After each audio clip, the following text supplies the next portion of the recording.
Light Yagami is considered one of Japan's students with the brightest future. As such, he naturally applies to the best high school in the world, the ANHS. Little does he know what awaits him there. The main characters of this novel are Light Yagami and Ryuk. Keep in mind that shinigami will not work the same way in this fanfic as they do in Death Note. That would be insane. Hello, everyone. Omni-sensei here with What If Light Yagami Was in the Classroom of the Elite? Death Note, Part 1. If you enjoy this kind of content, please hit the like button. Subscribe to the channel if you haven't already. Don't forget to check out the original story linked in the description. I hope you enjoy listening.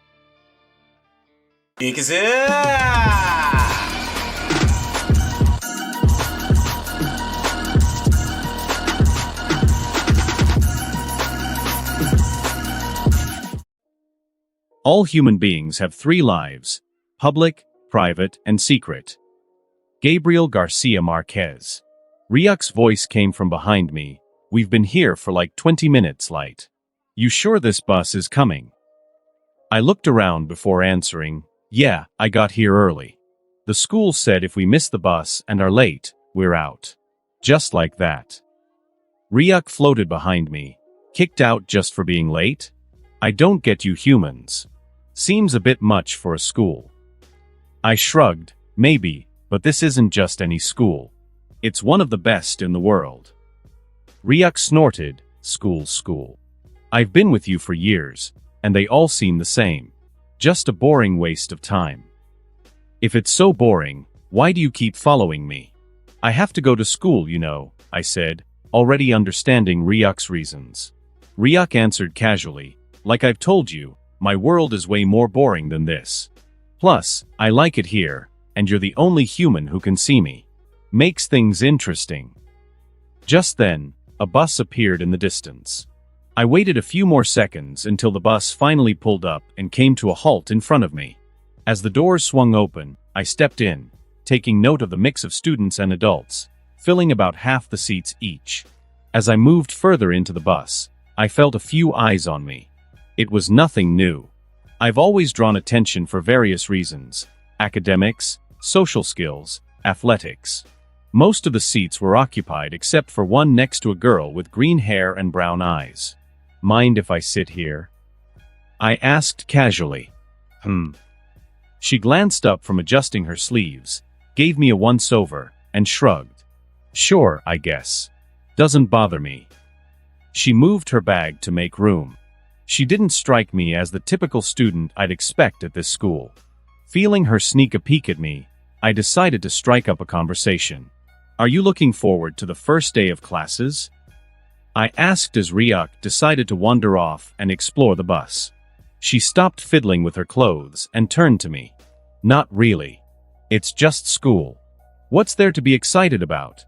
She replied as Ryuk floated back to my side, chuckling.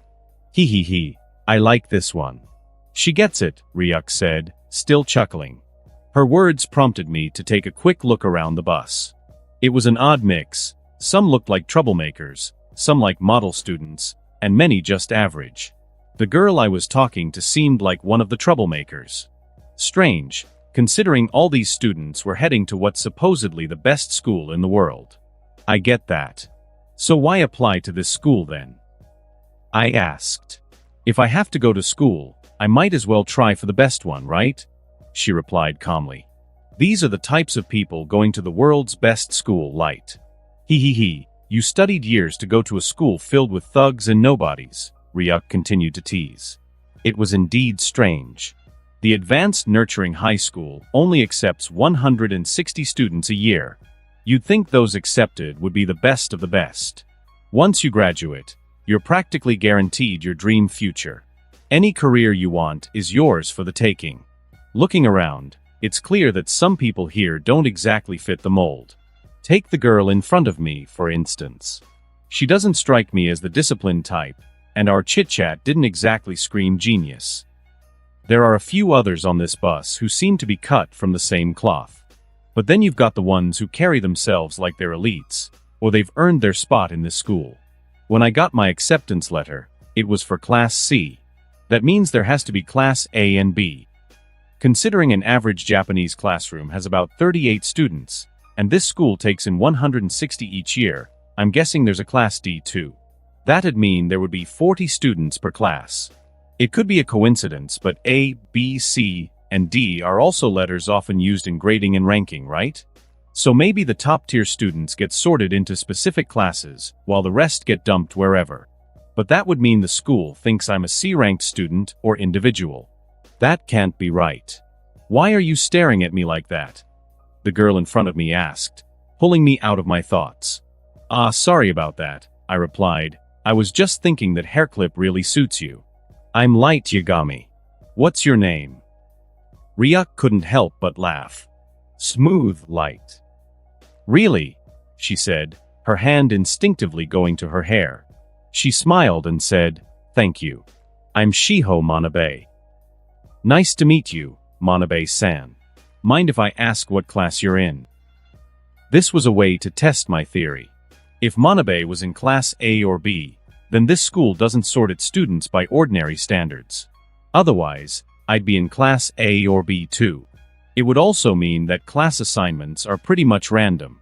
But if Manabe is in Class C or D, it would still mean the school doesn't follow the usual selection process.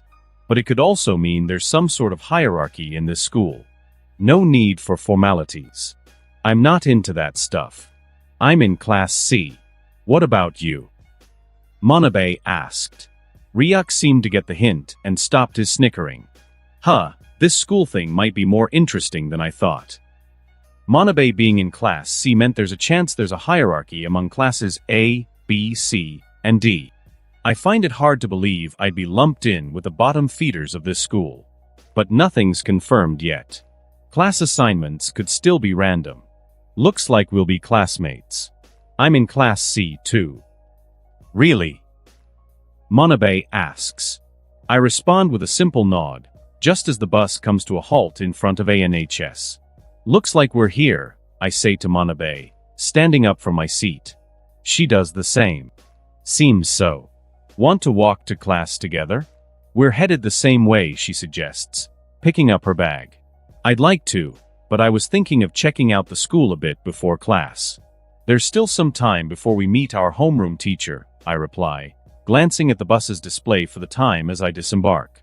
Wow, this school is huge, Light. Almost feels like you're moving up in the world, Ryuk comments, seemingly genuinely admiring the school. All right then, see you in class, Manabe responds after a moment. Now that we're alone, what are you planning to explore, Light? Ryuk asks as I approach the school entrance. I'm thinking of checking out classes A, B, C, and D. They should give me a good idea of what's going on in this school, I respond to Ryuk. Are you planning to help or just freeload? Normally, I wouldn't go out of my way to help you, but I suppose it wouldn't hurt to try. I'm somewhat intrigued myself, Ryuk admits.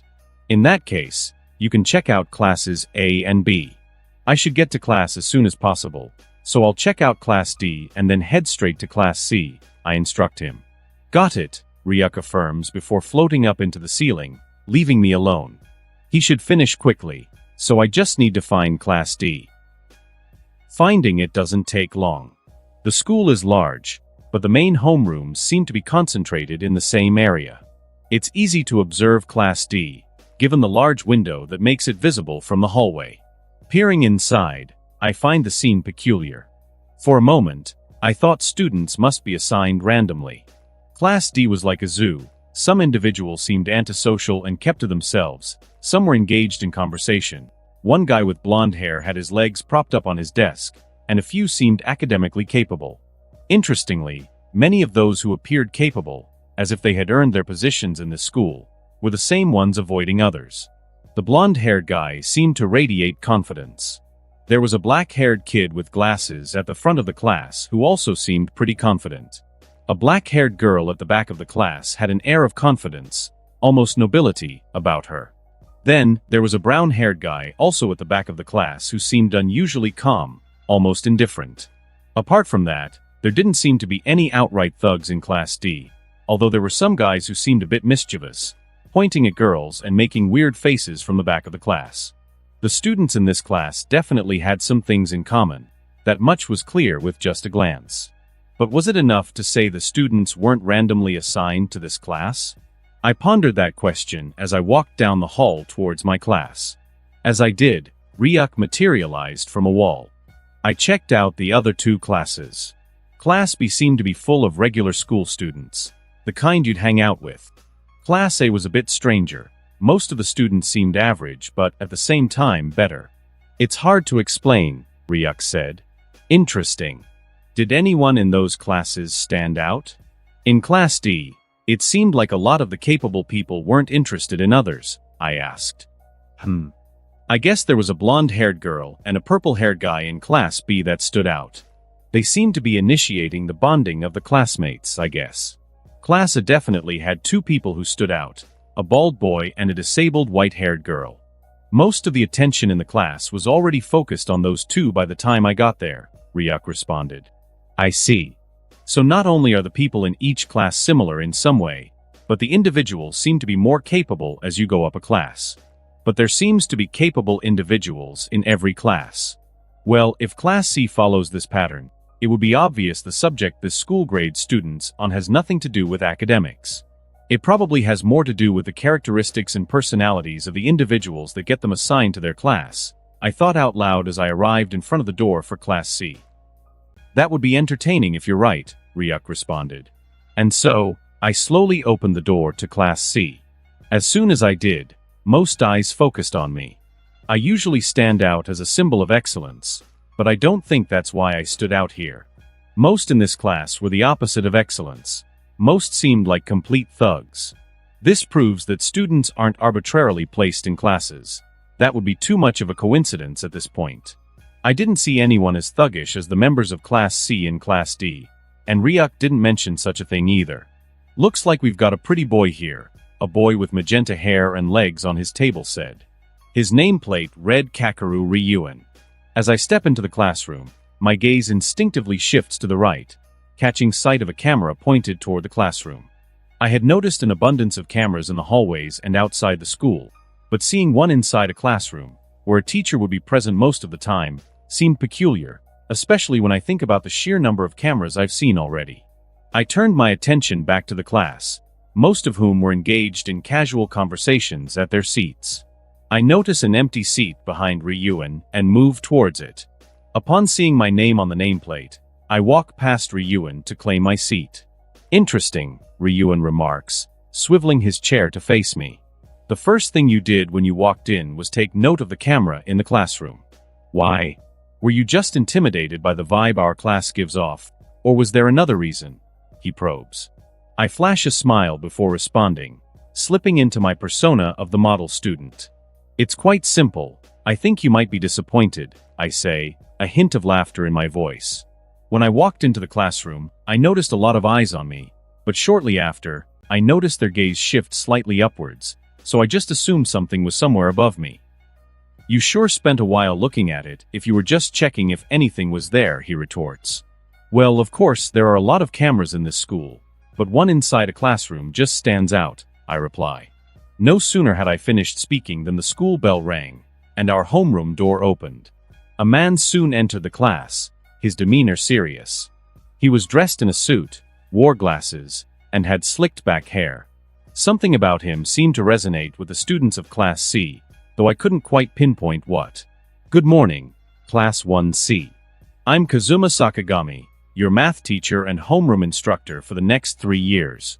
Yes, 3 years. Your class structure will remain unchanged. Take that information as you will. The entrance ceremony starts in an hour, so I'll now provide you all with a list of school rules, he announced. Sakagami quickly passed papers to the students in the front to distribute to those in the back. Most of the rules were straightforward, things anyone who applied would know. For instance, at this school, you must live in the dorms and are forbidden from contacting anyone outside.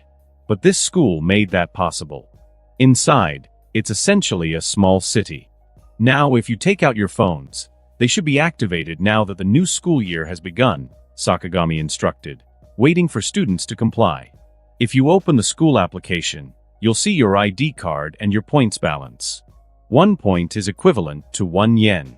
Anything you can legally obtain outside the school, you can obtain inside. You've already been given 100,000 points, and you'll receive more points next month, Sakagami continued to explain. I checked my phone. Wow, look at that. It's really true, 100,000 yen.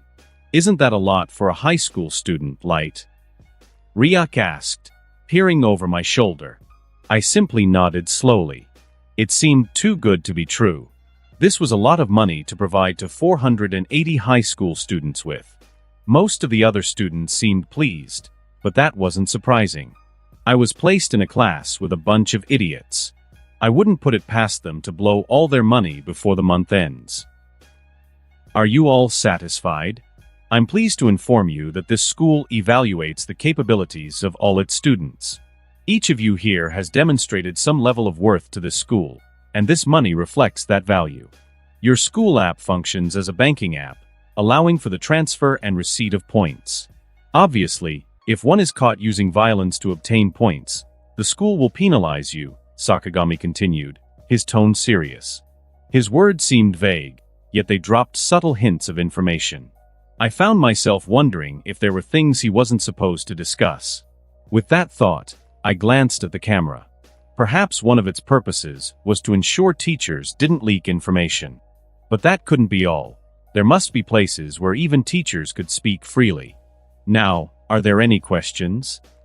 Sakagami asked, scanning the room. I raised my hand. Yes, what is it? Sakagami inquired.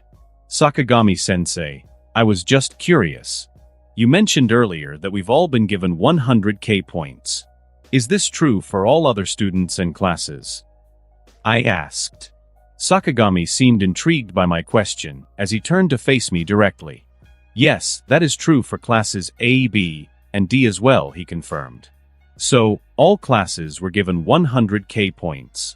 Was my theory about a hierarchy incorrect?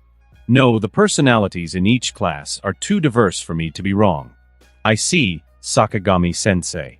Is the same true for the classes of our upperclassmen? I probed further. Sakagami smiled at my question and responded, I'm not at liberty to discuss anything that pertains to the upper classes. Haha, Ryuan chuckled. I get it now. That makes sense, he said, turning to face me. Then Sakagami, is there any reason behind the naming of classes as A, B, C, and D? Sakagami's smile remained as he glanced towards the camera, then back at the class before answering. There's always a reason behind a name, isn't there? You never name anything without a reason, do you? Whether that's because you simply like how a name sounds, or if there's a deeper meaning behind a name. A few members of the class, including me and Ryuan, seemed to capture the deeper meaning behind Sakagami's words. Well, those are all the questions I'll be taking. I'll be going now. Don't be late for the opening ceremony, Sakagami said before exiting the classroom. Since we're destined to share the same space for the next 3 years, why don't we get to know each other? Suggested the girl seated behind me. Her nameplate read Nanamiyabu. What a waste of time, Ryuan retorted, rising from his seat and marching towards the front of the classroom. The only name you'll need to remember for the next 3 years is mine, Kakeru Ryuan. Who the hell do you think you are? Daichi Ishizaki, a student seated at the front, barked out. I believe I just introduced myself. I don't enjoy repeating myself, Ryuan retorted, facing Ishizaki, and it's only logical that I assume the role of leader for Class C. Leader? This is a school, not a battleground. Why would we need a class leader? Kondo, a student seated next to me, questioned. It's clear that most of you are clueless. It seems like only Yagami, and I understand the situation. This school categorizes its students into classes A, B, C, and D upon entrance based on their perceived value. There's a reason behind the class names, and likely a reason we were placed in them. Just look around. It doesn't take long to realize that, except for 2 people in this class, most of you don't seem like scholars. So what's your point? Another Class C student asked, clearly confused. Ryuan clicked his tongue, already growing impatient with the class. Yagami, would you care to explain? You seem to have more patience for this than I do. I nodded and rose from my seat, What Ryuan is trying to say is that if we're placed in different classes for different reasons, and there's a significance to the class names, so we can assume that there's a hierarchy among the classes. It's likely that Class C is near the bottom of that hierarchy. I continued, have you all noticed how the composition of students in this classroom differs from what would be considered normal in other schools? That, along with the abundance of cameras throughout this school, leads me to believe that the school currently values our worth at 100k yen per month. However, they will be monitoring us to see if we truly merit that amount as a class, and depending on our worth, our class valuation can change. Absolutely. I couldn't have said it better. So, to put it simply, this school is a battlefield with 4 factions at war. If you want to win, I suggest you all listen to me, Ryuan declared, his voice echoing through the room. Ryuk, ever the observer, turned to me and asked, "What's your move, Light? Are you going to let him take control of the class?" I nodded in response. Ryuan, despite his reckless behaviors, wasn't as idiotic as the rest of the class. If I were to challenge him for leadership at this point, I'd likely have a hard time because we play 2 different games. Besides, who's to say a nation can only have one leader?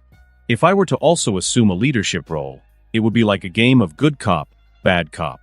Ryuan could instill fear in the class, while I could earn their respect. It seemed like a viable strategy. Upon seeing my nod, Ryuk turned his attention back to Ryuan. "Wait a minute, why should you be our leader? I don't like your attitude or the way you talk. Isn't that other guy, Yagami, just as qualified to be the leader of Class C if we really need one?" Hiroya Takito, another rough-looking guy from Class D, challenged Ryuan. His words resonated with many in the class, who began to voice their opposition to Ryuan's leadership. "Oh, I suppose you're right. He is indeed qualified to be a leader. But who said I was asking for your permission to lead you all? If you're all against me leading, I suggest you do something about it," Ryuan retorted. "Is that supposed to be a threat?" Takito shot back at Ryuan. "Interpret it as you wish. All I'm saying is, I recommend you all watch your backs," Ryuan responded, his voice laced with a chilling warning. "I've had enough of your nonsense." Ishizaki exclaimed, rising from his seat and storming towards the front of the class to confront Ryuan. "Great, a hot-headed idiot too," I muttered under my breath. The camera was positioned at the front of the class, so it wouldn't capture the entirety of the coming fight. Still, I was certain it caught Ishizaki initiating the conflict. As Ishizaki's fist flew towards Ryuan, Ryuan quickly took a hold of Ishizaki's arm with precise timing. Utilizing Ishizaki's own forward momentum, Ryuan masterfully redirected him, crashing him against the classroom's whiteboard. The sheer violence of the act sent shivers through the class, unsettling many. Ryuk, however, watched with interest, thoroughly amused by the fight. When Ishizaki, driven by desperation, tried a headbutt, Ryuan skillfully dodged and countered, using his shoulder to ram Ishizaki back into the whiteboard.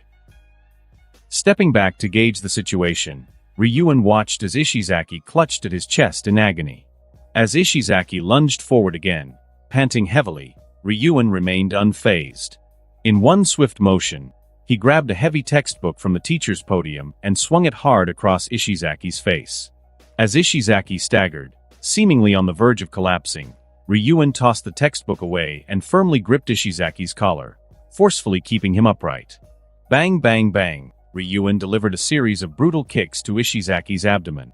Each strike seemed worse than the last. He then flung Ishizaki away, following up with a swift punch to the face that left him groaning on the floor with a bloodied nose. Taking a deep breath, Ryuan surveyed the room with a calm look. "Don't misunderstand. This was simply an act of self-defense," Ryuan declared, a mischievous grin on his lips. "But I'm curious, does anyone else have objections to me leading the class? If so, I'll make sure we have a little chat." His words hung heavy in the air, and most of the students, now understanding the danger he posed, averted their gazes. However, one person didn't fold under the pressure Ryuan was applying. Albert Yamada, a well-built Afro-Japanese male, simply raised his hand. "I can't condone your methods of using violence against the class," he stated firmly. "Good, I'll keep that in mind. I hope the rest of you remain obedient." "Now on to other matters," Ryuan said, his gaze falling on Ishizaki's fallen form. "You there with the red hair, take him to the nurse's office." The boy quickly stood up and did as instructed without uttering a word. "And what about you? Do you have anything to say?" Ryuan asked, turning his attention to me. Some of the class looked at me with a glimmer of hope in their eyes. Ryuk simply laughed. "All that tennis and gym training, but you don't know a thing about fighting, hee. He'd definitely kill you if you two fought." I had to admit Ryuk was right. I couldn't openly oppose Ryuan. "I don't oppose your rule, but I also don't agree with your use of violence and oppression to take control of our class. Despite that, I won't stoop to your level, Ryuan. However, I will say this, if you resort to meaningless violence against my fellow classmates, I will do everything in my power to help them," I declared, my hand on my chest. "I don't care what consequences that may bring my way. There are some things I simply cannot stand for, no matter how you threaten me, Ryuan," I say, shaking my head. Of course, I didn't mean a word of what I said. If Ryuan threatened me with violence, I would do all I could to avoid him until I could deal with him. But I couldn't say that. After all, Light Yagami is a model student, the best in Japan. How could he let his classmates suffer? My response drew a few curious glances. My demeanor didn't exactly scream heroism, but at least my response made me seem more human. However, some of the looks I received were undoubtedly skeptical of me. "Is that so? Then step up here and prove it," Ryuan challenged, leaning casually on the teacher's podium while eyeing me. Many other students followed his gaze, likely curious about my response. He, he's got you cornered, Light. What's your move?" Ryuk chimed in, his eyes darting between us. I hadn't anticipated a threat from Ryuan following my speech, but the likelihood of him actually causing me harm was low. Showing weakness wasn't an option. With that in mind, I rose from my seat. The sound of my movement echoed throughout the room. I made my way to the front of the class, but instead of approaching him directly, I walked parallel to the whiteboard and met him behind the teacher's podium. While I may lack fighting skills, my reflexes and athletic abilities are top-notch. After all, I am a two-time junior tennis champion in Japan. Even if Ryuan were to attack me, I'm confident I could at least dodge his attack until I'm within the range of the camera's protection. He probably just looked at me and assumed I was incapable of doing so. I'll say it once more, Ryuan. I have no issue with your rule, but if you insist on resorting to senseless violence against our classmates, I won't stand for it, I declared firmly now to his face. Ryuan, with a smirk on his face, scans the classroom and says, "Interesting, I had you assumed you were more spineless. But don't worry, I'm not one for pointless violence. We all understand that a hierarchy means rewards, but it also means punishments. We all want rewards, right? So as long as you all follow my lead, I'll make sure we get rewarded, then we'll get along just fine." As Ryuan spoke, I couldn't help but consider his words. A hierarchy did imply advantages and disadvantages, but I was still trying to determine what those could be beyond the obvious gain and loss of points. Deciding to shift the atmosphere, I interject, "Well, I think it's time to lighten the mood. Yabu-san, you suggested we introduce ourselves, right? That's a splendid idea. Let's all share our names and a hobby. Why don't you start, Ryuan-kun?" Ryuan sighs, then responds, "Seems like a waste of time." He glances at the clock, but it seems like we have time to waste. I've already introduced myself, and I don't care for repetition. As for a hobby, fighting. His response was unsurprising to most. A few classmates nodded at his introduction. I turned my attention to the girl whose seat was next to Ryuan's. She responded after a moment, "Mio Ibuki. I enjoy watching movies," she said, her glare towards Ryuan evident. The next girl spoke up soon after Ibuki, "I'm Hiyori Shina. I look forward to getting to know all of you over the next 3 years. My hobby is reading. I'm currently really into The Woman in White, by Wilkie Collins." A couple of students from Class C muttered, "Boring." In response to her, I say, "That's quite the coincidence, Shina-san. I am also a fan of mystery novels, like some of Wilkie Collins's." Her eyes light up as she responds, "Really? Mystery is my favorite genre. We should get together and read sometime. I simply nod in agreement. Next was Yamada, the one who had confronted Ryuan earlier. I'm Albert Yamada. I prefer being referred to by my first name, so just call me Albert. I'm also looking forward to getting to know all of you. My hobby is bodybuilding. His hobby was quite fitting, given his build. Looks like it's your turn, Light, Ryuk chimed in, his voice echoing in my ear. As some of you may have heard, my name is Light Yagami. I'm looking forward to getting to know each of you and hopefully becoming friends. As for my hobbies, as you've heard, I enjoy reading. I'm also a fan of tennis and have a knack for tutoring. I have a younger sister whom I used to tutor quite often. So if you're ever struggling with anything, academic or otherwise, don't hesitate to let me know. I'll do my best to assist you, I addressed the class, my words echoing in the silent room. Shortly thereafter, the introductions came to a close. For a school that originally seemed so intriguing, that opening ceremony was the worst I've ever had to sit through, Ryuk commented as soon as we exited the auditorium.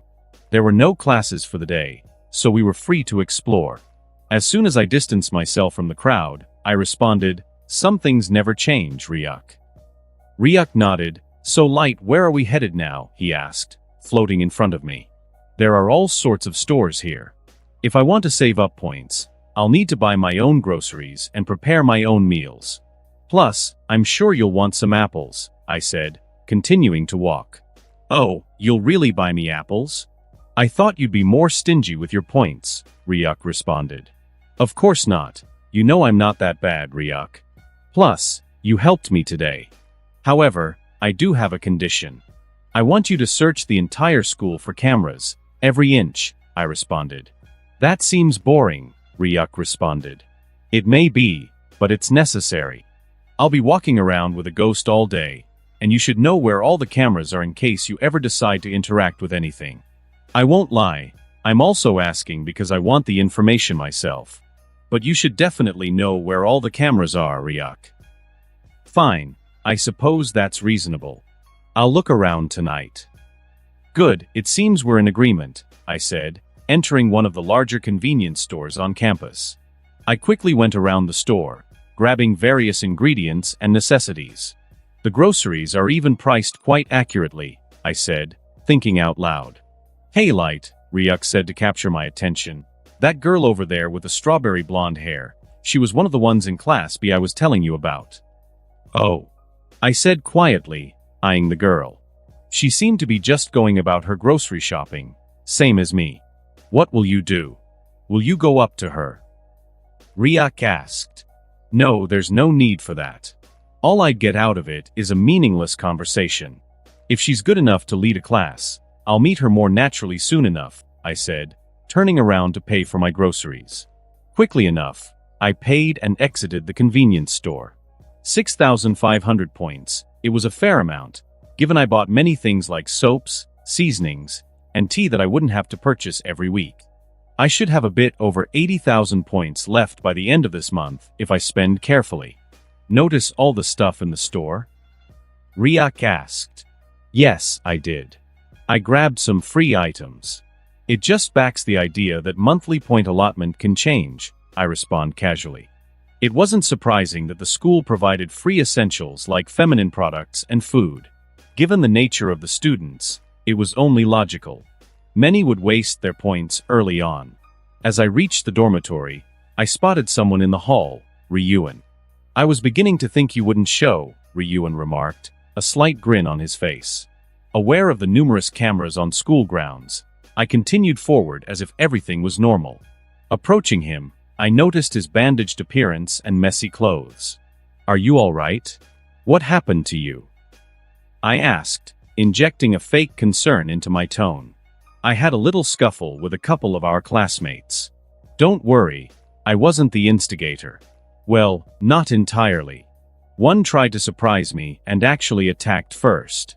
Can you believe that?" Ryuan laughed, shrugging off the seriousness. "It doesn't really matter now. She'll be in the hospital for a while after that stunt, but wow, that kick was something." "You could have been more restrained, even if she attacked you first," I commented, sighing. This incident would likely cause complications for our class. The attacker would miss important lessons upon return, even with a medical note excusing her absence. But your injuries seem worse than what a kick would do. Yeah, that was thanks to Albert. He really gave me a hell of a time. Strong puncher even if he has no clue how to fight, Ryuan admitted, rubbing his neck. So, are you planning to give up then? I prodded, curiosity laced in my voice. Like a ruler losing grip on his kingdom, any sign of weakness could diminish his respect among peers. Give up? No, of course not, he said, glancing at the nearest camera, a smirk playing on his lips. You don't need the details, but as you might understand, I'm not one to back down. I'm quite persistent. I see. So waiting here for me, am I your next challenge? I asked, keeping my expression neutral yet attentive. No, I believe you. Even if I did resort to violence, I don't think you'd align with me completely. Plus, you've already agreed to my leadership of the class. I just wanted to talk to you. I'm not naive enough to think I'll gain the class's trust. Their fear and obedience, yes, but if they were to trust someone, it's more likely to be you. That's why I'm here. If you're going to gain influence in my class, then I'm curious to know what you'll do with it, Ryuan said, his tone casual. The same things as you, aim for Class A. We may differ in methods, but I think we're both aiming for the same thing, Ryuan. Plus, I don't think the idea of Class C being ruled by a tyrant is that bad, I responded, keeping my tone neutral. Oh, that's surprising, Ryuan said, seemingly reassessing me. He probably saw me as the more idealistic type. I understand that there are some things and people our classmates won't be capable of dealing with alone in the future. Having one or two people willing to take responsibility for them isn't a bad idea, even if it's at a cost. I just hope you won't go overboard, I added, trying to keep the conversation civil. That simple, huh? I expected this to go differently. It seems you aren't as simple as you look, Ryuan said, standing up. How did you have enough time to fight two people and meet me here? I asked out of curiosity. Ryuan asked, looking confused as he stood up. Ah, I see you actually went to that opening ceremony. I didn't waste my time with that like some others didn't. I see. Well, if that's all, I should get going to my dorm. Try to stop yourself from needlessly assaulting people, especially our classmates, I said, pressing the button to the elevator and heading up. Before long, I reached my dorm and stepped inside. I'm surprised you didn't act as idealistic as you usually pretend to be in front of him, Ryuk commented as I locked the door. I can't be exactly like the old Light in here. Being idealistic here would just limit my future options in this school. If classes are in competition, then that means there will probably be events in the future where I'll have to fight for my class against other classes, I explained to Ryuk. Of course, Light Yagami is still a caring student loved by his peers. But if I'm completely idealistic, that would mean I would have to place all my focus on caring for my peers over caring about winning. And Ryuk, you know I hate losing. I'm not completely heartless. I still care about my peers, just within reason. And I had to make that clear to Ryuan if I'll be working for him, that I care about my classmates. But if it's for the greater good, I understand some sacrifices must be made, I said, looking out onto my dorm porch. Hee. Things are getting interesting. I rarely get to see you take off that mask of yours, Ryuk responded. I don't think it's a mask, Ryuk. I'm just as bored as you, and there are some things I prioritize in life. That doesn't mean I don't care about other things. In the end, I will do what I think is right, I replied. So what now then? That's simple. I'll study, and you'll look for the cameras as we agreed, I said, moving from the porch to put away the groceries I had bought. Ryuk sighed but left the apartment complex, leaving me with some peace to study. I thought you said classes don't start until 8. Why are we out shopping so early? Ryuk asked me. I glanced around before responding, well, I'm sure Ishizaki is still in the infirmary after that beating he took if Ryuan hasn't reported the incident where he was attacked to the school, which I doubt he did. And I'm also curious about that girl Ryuan mentioned being an impressive fighter. I made my way towards a convenience store as I spoke. Quickly, I grabbed a fruit basket and some snacks and exited the store. Within 10 minutes, I was at the infirmary. Knock, knock, knock. I rapped on the infirmary door. Yes, come in, a voice I presumed to be the school nurse's responded, and I turned the knob and walked inside. Sorry for the bother, I'm just here to visit my classmates, I said, showing the gifts in my hand. She sighed, thank goodness. You Class C students have kept me busy. The two you're looking for are over there. They had to stay overnight. Thank you very much for taking care of them, I said, giving a small bow and making my way towards the area she had pointed out. Soon, I approached both beds. What are you doing here? Ibuki, the girl who sits near Ryuan and me, asked in a sassy tone as I approached. She must have been the girl Ryuan mentioned. Ishizaki simply eyed me as I placed the things I had brought on the table between them. I heard Ishizaki was still in the infirmary, and I heard someone else was harmed by Ryuan. I also imagined you guys were probably hungry or thirsty after being here all of last night and the afternoon, I responded, offering them both a water bottle. They both appeared to be in a terrible state, completely bandaged up. I don't like you, Mio stated, opening the bottle. Oh, look at that, Light. Someone isn't falling for your perfect persona, Ryuk remarked. That's okay, I replied, taking a seat between them. What do you two think of Ryuan? Ishizaki asked out of the blue. I don't like him, no, that's an understatement. I despise him, Ibuki responded quickly, crushing the now empty water bottle in her hand. I don't appreciate his methods, and I plan on making that clear to him today. I had told him I wouldn't stand for it if he needlessly attacked others. I won't let him attack our classmates like he did to Ibuki-san, I said, looking at the floor while clenching my fist. Stop it, you don't even know what happened. All you'll end up doing is getting yourself hurt, Ibuki retorted. No matter what I do, others will get hurt. The least I can do is Ibuki cut me off before I could continue. That perfect persona of yours really pisses me off, you know. You're just as bad as Ryuan, you know? You probably think you're better than everyone in our class too, don't you? Ibuki berated me. She's got you good, Light.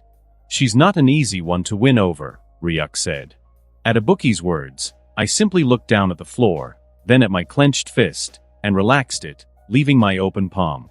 As I did this, I made sure Ibuki and Ishizaki's attention was entirely on me. Perfect?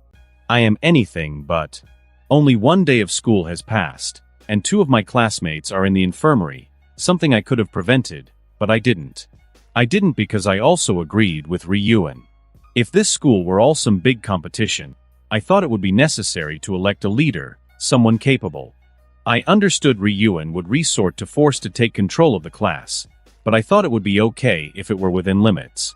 Maybe it is because I saw myself as better than Class C.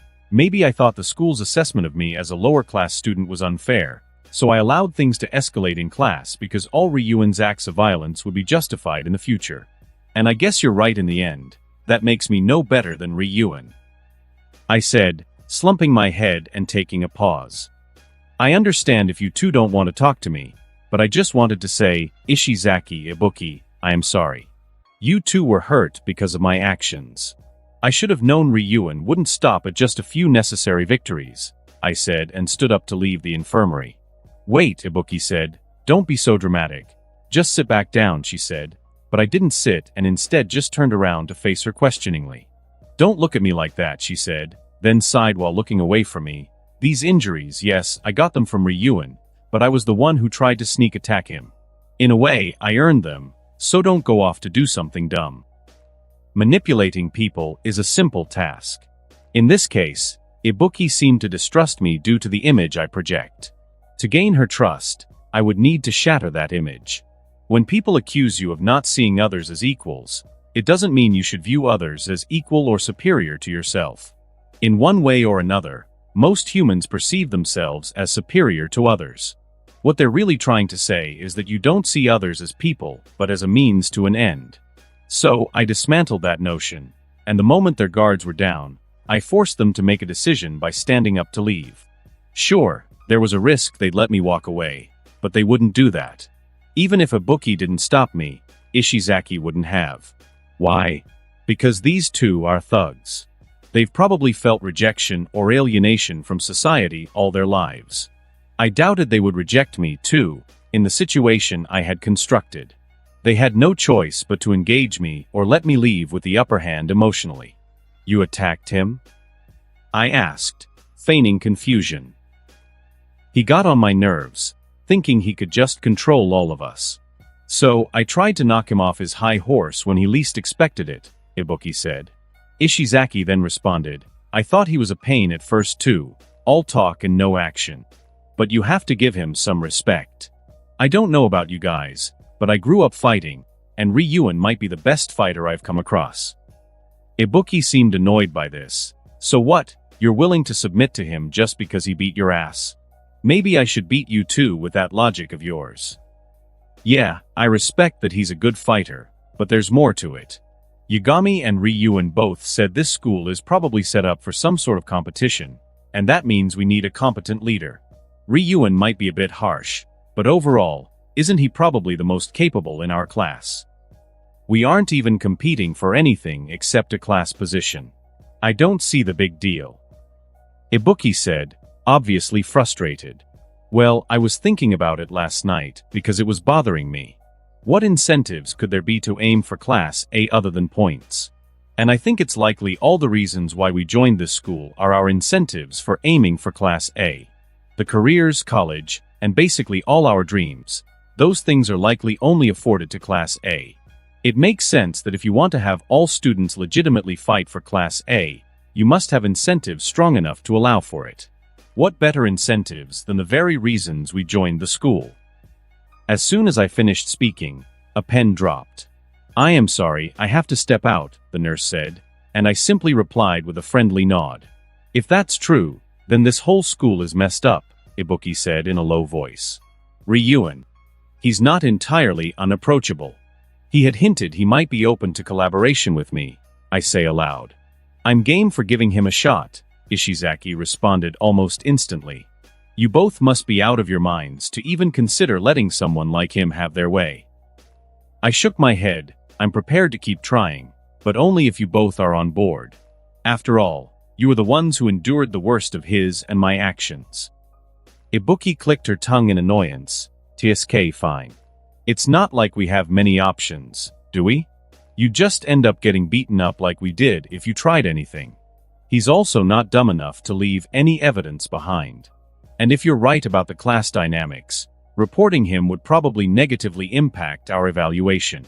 So, I'll sit back and see how things unfold for now, but I won't be following all his little orders. Of course, and I don't expect either of you to. I won't let things get out of hand, I assured her, my voice steady with confidence. After a moment, I asked, when will you guys be discharged? Classes start in 45 minutes. I was told to stay here for the day, Ishizaki replied. Ryuan was a bit more lenient with me, probably because he wasn't using me as an example in front of the class. So, I can leave whenever I want today, Ibuki added. I see. Would you accompany me to class then? I asked her. Ibuki looked around, seemingly lost in thought, before finally responding, okay. Huh? Didn't you say you were going to stay here since you had a note anyway? Ishizaki questioned. Well, I changed my mind, she retorted. I need to swing by my dorm real quick, Ibuki said, rising from the infirmary bed. I'll catch up with you in class. With that, I tidied up my space, returned the chair to its original spot, and left the room. By 7:50, I had made it to class. Surprisingly, it seemed like most students were going to show up. It made sense. No one fully understood how the school operated yet, so they wouldn't risk expulsion for no reason. Ibuki hadn't arrived yet. I figured she was probably getting ready for class in her dorm, so she might be a bit late. But her tardiness shouldn't count against us, since she had a medical excuse for her absence. What's the plan, Light? I wonder what will happen today, Ryuk said as I walked past Ryuan to my seat. He'd be disappointed, though. I didn't have much planned for the day. Soon, it was lunchtime. The teachers had spent most of the day explaining the rules. But before Sakagami could leave the room, I called out to him. Sakagami-sensei, I know it's your lunch break, But could you spare 5 minutes for me and the class? I asked. The class was already getting ready to leave the room. Sakagami nodded at my words and stood by the door. I apologize for the interruption, everyone. There's just something I'd like to say before you all leave. As you're now aware, this class is a competitive environment. We should obviously keep these matters within Class C. I thought you should also know that it's likely that only Class A gets the full benefits of this school, dream careers, and all the other reasons many of you came here, I explained. What kind of bullshit is that? One of the students retorted. I understand it's a bit infuriating, but if we want to achieve everything we came to this school for, we'll need to work together to compete for Class A, I clarified. Cut the crap and get to the point. I've got lunch waiting, Ryuk grumbled, his impatience evident. Sakagami-sensei, could you tell us about the repercussions of failing a test in this school? I inquired, maintaining my composed demeanor. Failure in any test usually leads to expulsion, Sakagami responded matter-of-factly. Interesting, Ryuk chimed in, his voice echoing with amusement. The students of Class C erupted into chatter at Sakagami's words. I doubted most of them were academically capable. A school that would expel students for tardiness on the first day and pit classes against each other would likely have severe penalties for academic failure.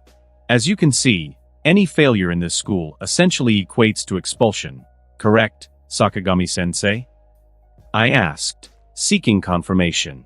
Yes, that's a generally accurate statement, he responded, nodding in agreement. I'm not sure about your individual capabilities, but I don't intend to let anyone in our class face expulsion. Yesterday, Sakagami-sensei mentioned that anything bought with points. It made me wonder, Sakagami-sensei, is it possible to use points to avoid or cancel an expulsion? I continued to probe. Yes, it is indeed possible, both directly and indirectly, he responded promptly. By indirectly, do you mean that in a scenario where someone fails an exam, I can use points to purchase exam points? If so, how much would this cost? And how much would direct saving from expulsion cost? Yes, buying exam points would be possible. It would cost you 100,000 points per exam point. Direct saving from expulsion would be significantly more, 20 million points. I nodded, taking in the information. It was a lot of points, but this should drill the importance of points into the minds of the Class C students. For that reason, I propose we start something akin to a tax for the class. 50% of your points would be stored for collection by anyone elected by the class to hold on to the points. With 50,000 points from each one of you, even if 10% of the class were to fail a test tomorrow by an average of 5 points, then everyone could be saved from expulsion. Hee, nice wording, Light, Ryuk chuckled. Yeah, that all sounds great in theory, but what's to stop them from taking all our points and wasting them all? Kaneda, who sat behind Shina, questioned skeptically. I'm sure the school has something in place to prevent such fraudulent use of points, right, Sakagami-sensei? I asked, addressing his concern.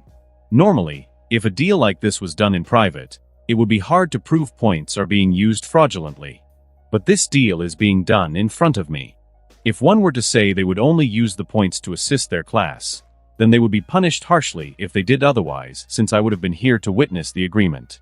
The school doesn't go easy on those who obtain and use points fraudulently. The class was discussing the idea of a class tax. Shiho Manabe, the girl I had met on the bus on the first day of class, voiced her opinion. I don't see any harm in having someone safeguard our points. After all, we aren't losing them. The real question is who will be in charge of them.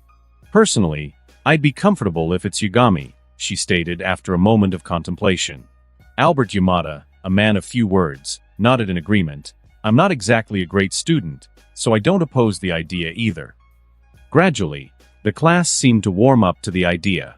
Kakeru Ryuk, ever the contrarian, declared, well, I'm out. I won't be at risk of expulsion, so I don't need to be part of your little point pool. But by all means, proceed. It'll ensure you guys don't drag me down. A few students shot Ryuk sideways glances.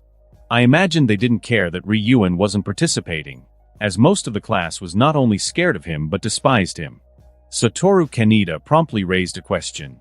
But wait, why should Yagami be the one to hold onto the points? Shouldn't this be something we vote on? Hiroya Takito chimed in. Ryuan and Yagami were the only ones in our class to figure out how the school works, and they did it within an hour of being here. He's the only one I trust to use the points properly, not just because of his intellect, but because of his personality.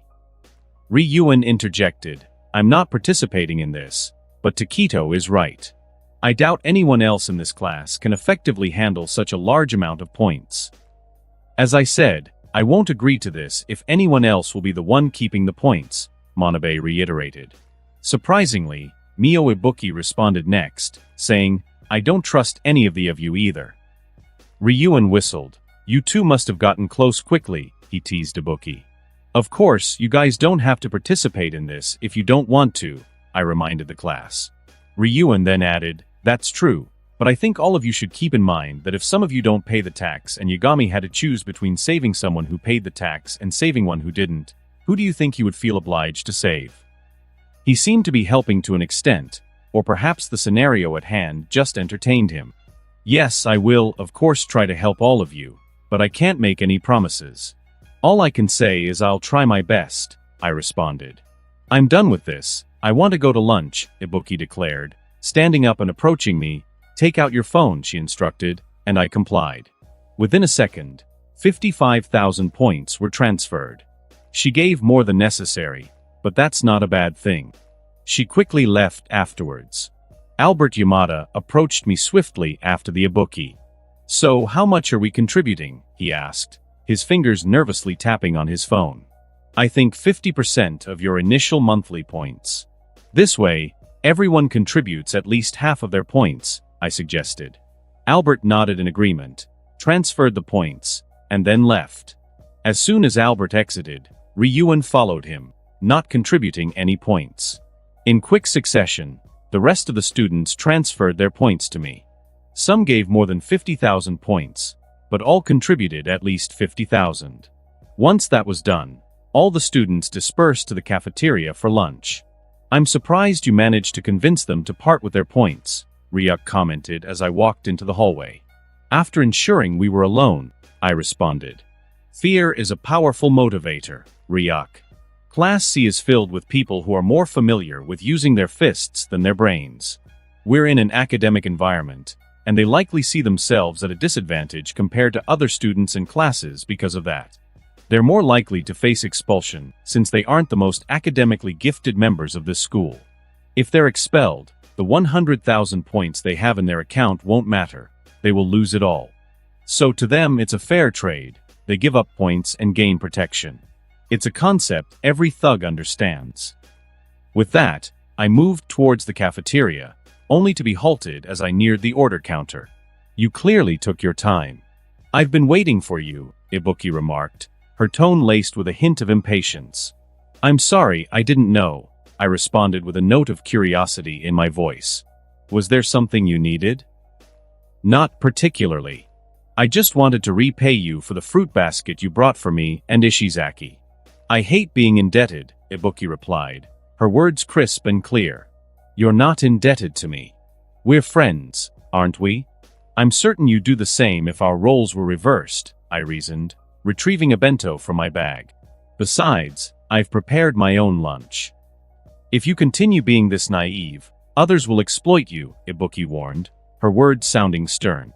I believe you just need to trust a bit more, I countered, moving towards the seating area. I spotted Manabe waving me over. Besides, what kind of person would I be to demand repayment for a gift? Are you planning to sit with them? Ibuki queried, her gaze following mine. I wouldn't want to ignore them. Would you like to join us? I invited her. After a moment's pause, she responded, No, I prefer being alone. Are you certain? Stop asking pointless questions, Ibuki retorted before making her exit. Have you finished collecting the points? Manabe asks as I take a seat across from her, surrounded by a few others. Not entirely. Ishizaki is still left, but he's in the infirmary. I'll wait until he's better tomorrow, I reply.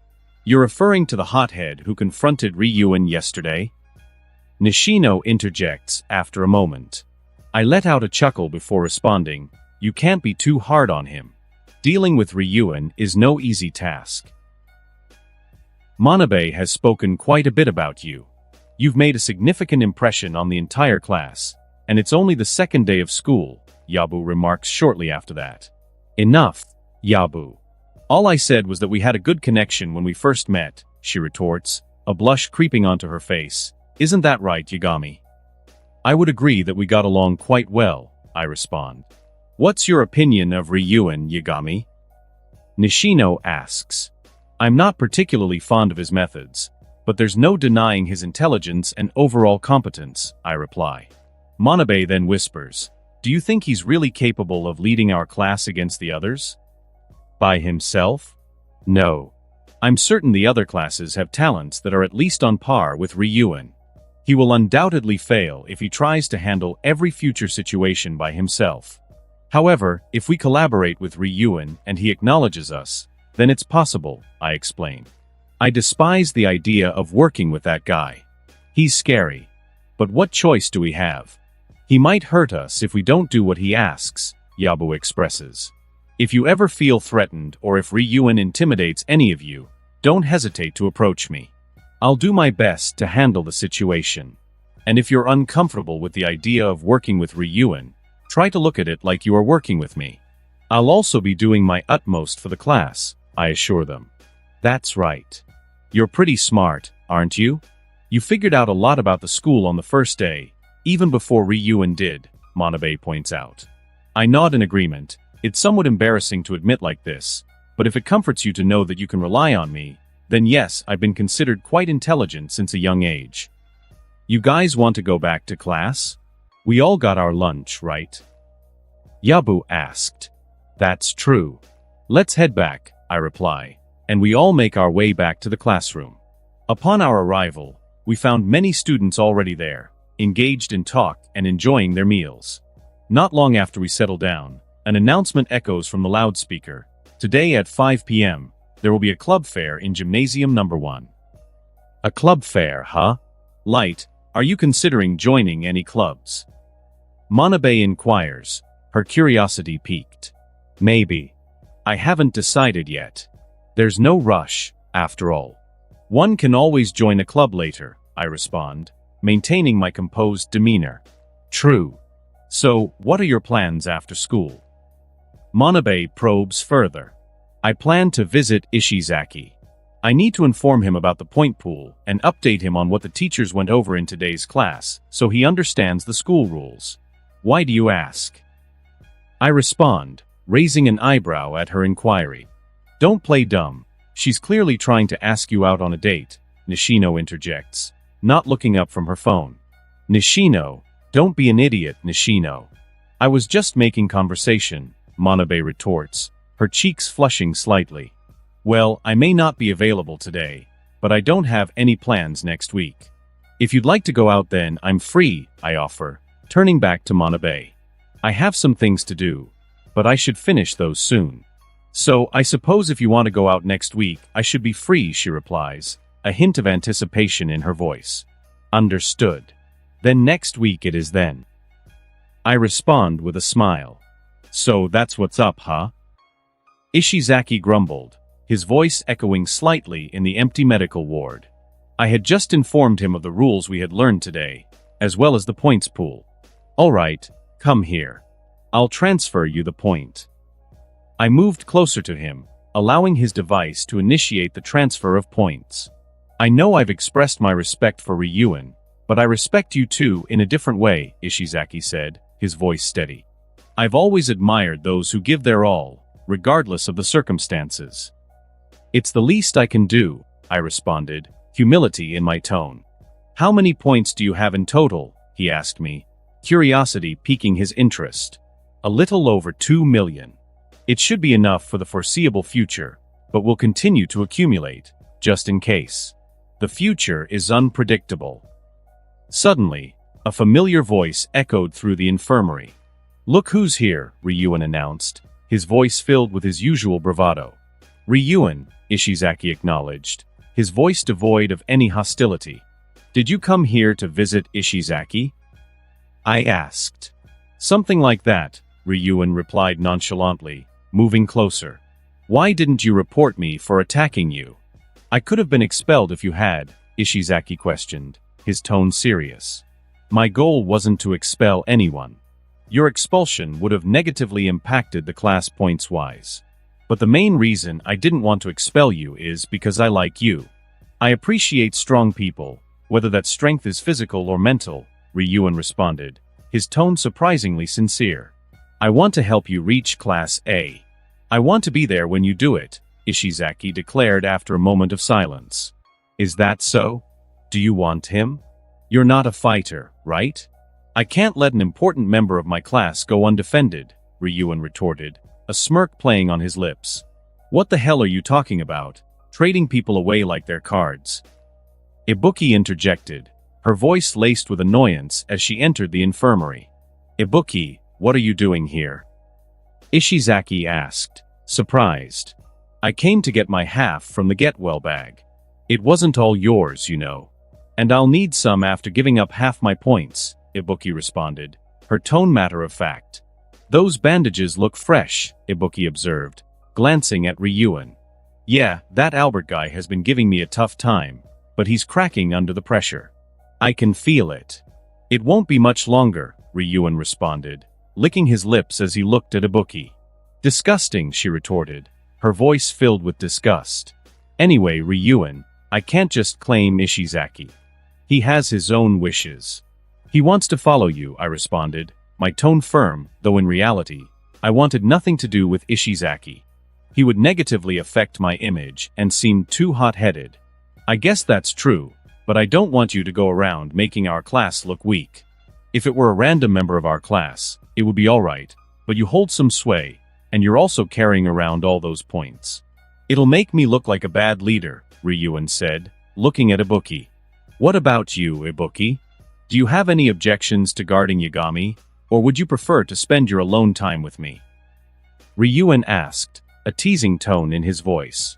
I'd rather die, Ibuki responded quickly, her voice firm. Well, that settles that then. Make sure people don't take advantage of him. But keep in mind, if you ever feel lonely, especially at night, my door is open to you, Ryuan said, a smirk on his face. Tisk, Ibuki responded, clearly annoyed by Ryuan. Ryuan pulls out his phone, his voice carrying a commanding tone. Everyone, share your numbers. At his words, I reach for my phone. The only contacts I currently have are Manabe and her friends. If we're to compete with classes A, B, and D in the future, staying connected is crucial. Ishizaki follows suit, quickly exchanging contacts with Ryuan. Ibuki, Ryuan calls out, pointing his phone at her. She's the only one who hasn't made a move to share her contact yet. Why? So you can harass me more? Besides, you just assigned me to watch over Yagami. If you need to reach me, do it through him, Ibuki retorts, her tone sharp. Ryuan sighs, fine, whatever. Anyway, I'm off to pay Albert a visit at his dorm, he announces, waving us off as he leaves. Light, anything new today? The past few days have been so dull. Nothing's happened at all, Ryuk grumbled, munching on an apple. No, nothing new. I doubt anything major will happen until next month. Today is the first day of swimming lessons, if that counts for anything, I responded, my tone steady. Great, a bunch of hormonal teenagers in their swimsuits. Just what I needed, Ryuk retorted sarcastically. Ignoring his comment, I exited my dorm room. You know, Light, if you want, I could sneak into the girls' changing room and snap a few pictures for you. I always forget you're just a teen, too. It must be so hard on you, Ryuk continued, clearly joking. Don't be an idiot. The day I'm desperate enough to use you to see some girls is the day I'll die, I responded just as the elevator came to a stop. Oh, it's you. Hey, Yagami. Good morning, Ishizaki. You too, Albert. Are your injuries better? I asked Albert, who simply nodded. He had recently been caught off guard by Ryuan on a staircase. His balance wasn't the greatest, causing him to fall and take quite a beating from Ryuan. Albert didn't say anything about what really happened to him until he got back from the infirmary. He wasn't a very vocal person, but most of the class guessed he was defeated by how Ryuk had been acting lately. Now, Albert seemed pretty loyal to Ryuk. I wondered if he also respected Ryuk in some way, maybe because of his persistence. I also got along with Albert quite well. I visited him in the infirmary often and consistently brought him notes while he was injured to help the class and gain Albert's trust. I didn't want Ryuk to have complete control over someone who could likely beat me to a pulp in seconds. This sucks, you know, this whole school thing. You can't even skip classes with the system they have in place, Ishizaki grumbled as the elevator doors opened to the lobby floor. Well, look on the bright side. It's just swimming lessons first period. It'll probably be fun. Yeah, I guess it can't be that bad, Ishizaki responded as we stepped out of the elevator and into the lobby. There you are, Manabe said, rising from a seat in the lobby where students socialize close to the elevator. Sorry, was I supposed to meet you here? I asked her. No, I was just waiting for you, Manabe responded. I see. You could have sent me a message. No, I really just got here. I was waiting for you or one of the girls to come down. You just happened to be first, Manabe responded, looking away from me as she did. I see. Then let's get going, I said, and she moved forward. As we exited the dorm building, Manabe spoke up. We're supposed to go out today, like you said a couple of days ago, she said, causing Albert and Ishizaki to look over. Don't worry, I remember, I responded. Manabe nodded her head and began to use her phone. In a matter of minutes, the four of us arrived at the swimming area. The pool was Olympic-sized, impressively well kept. Yagami, are you good at swimming? Ishizaki inquired. I used to be. I haven't competed in a while though. What about you guys? I asked casually. I'm average, Albert responded briefly. I'm not the best, but I can manage, Ishizaki admitted. I was part of my old school swim team. My parents insisted on me doing an extracurricular. I was pretty good, Manabe chimed in. Is that why you have short hair and wear hair clips? Are you planning to join the swim team here? I asked. Yeah, partly. My hair has grown a bit since I was on the swim team, so I use the clips to keep it from moving too much. It bothers me. As for joining a team or club, I'm not sure yet, she explained. I simply nodded in response. We quickly split up into the locker rooms. No one in the class was shy about changing in front of others. It wasn't something I was used to, but I followed suit. How's everything going? Ryuk asked me as I was changing. I don't much to say. As you can imagine, this month is pretty simple, I responded. That's true, but I'm sure you're planning something before the start of next month. You've been quite busy these past few months, Ryuk observed. Ah, so you noticed? It's true, I applied for the student council, I confirmed. Oh? Interesting. But I heard the student council only holds interviews for those they deem deserving. Have you actually earned an interview? I heard the student president is quite selective, Ryuk probed. Earned an interview? Not exactly. I sent in an application to join and heard rumors of others who had done the same. No one has earned an interview. It seems, in the eyes of President Horikita, the New Year's are all equally worthless. The reason I've been busy is because I was essentially forcing my way into a meeting with the student council president, I explained. Interesting. I've heard it's not easy to secure a meeting with the president. How did you manage that? Ryuk asked, his curiosity piqued. People tend to exaggerate. It wasn't that difficult, just a bit tedious. I simply filed a report against every member of the student council for simple things like sexual harassment, assault, embezzlement, and abuse of power, excluding Manabu Horikita himself. That way, he would have to be the one to address and accept my report, I responded, my tone steady. In the end, I was sure to get a hearing, at the least. The student council would have no choice but to respond in some way to my reports. Ignoring them might validate my claims of ongoing corruption in the council. So even if my claims aren't meant to go far, I was confident they would at least catch the president's attention. Oh, so that's why it seemed like you were studying more than usual. You were actually filing reports, Ryuk chimed in, his voice filled with amusement. At my words, Ryuan turned to look at me, his expression unreadable. Ha ha ha, he burst into laughter. You're insane, you know that? Why would you even do that? Are you that interested in joining the student council? I'd like to join, but I'm also just interested in the student council itself. Think about it. From what I've heard, the student council accepts 2 new first years each year. But this year, they deemed us a group of incompetents, not even conducting 1 interview a week after initial applications. I find it hard to believe that last year's first years or our seniors were that much more talented than even the likes of someone like you and me. So what are you saying? That the student council president is purposely ignoring the first years? Ryuan asked, his tone serious. Yes, something along those lines, I responded, noticing the empty locker room, but we can go over the details some other time. It seems like it's time for class, I said, and we walked out to leave the locker room. As we exited the locker room, it was clear that everyone else had already changed. Upon stepping outside and catching sight of the girls, Ryuan couldn't resist letting out a whistle. There's no need to provoke them like that, I remarked, observing some of the girls hastily covering themselves. On a side note, whoever is responsible for the selection of these swimsuits for the females should be put on a list. If not for their plain design, few would mistake them for school swimsuits. Ryuan retorted, I'm just messing with them. It's just funny to see how annoyed they get. It seems you don't share this issue, though. As he spoke, Manabe and Ibuki approached us, followed shortly by Ishizaki and Albert. You two sure took your time, Ibuki noted, given that most of the girls had finished changing before we did. Ryuan and I were discussing something, which resulted in us taking a bit longer than necessary, I replied courteously. Whatever, she responded, crossing her arms.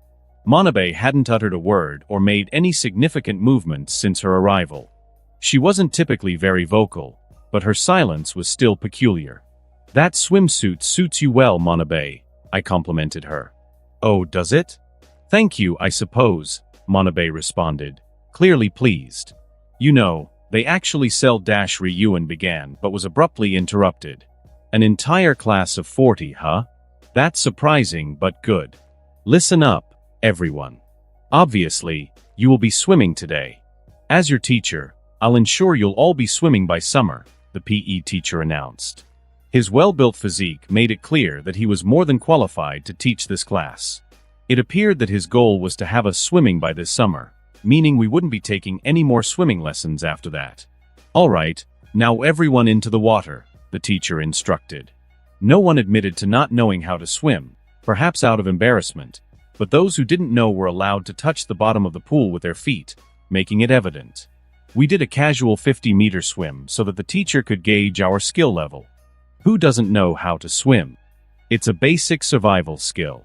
I mean, we live on an island, for God's sake, Ryuan commented, eyeing those who were touching the bottom of the pool with their feet. Stepping out of the locker room, it was clear that everyone else had already gathered. Most of you seem capable of swimming, some even exceptionally so, the PE teacher announced. How about a friendly competition? We'll split by gender and compete in a 50-meter freestyle. The first place finisher will receive 5,000 points. Incentives? This was the first time I'd seen an incentive being offered, which raised some questions. Sensei. I called out to get the teacher's attention. Once I had it, I continued, don't you think 5,000 is a bit cheap? Huh? What do you mean? The teacher asked, looking confused. Will these points also be awarded to the first place contender from other classes? I queried. The teacher paused for a moment, probably contemplating why I was asking such a question and how it related to my initial question.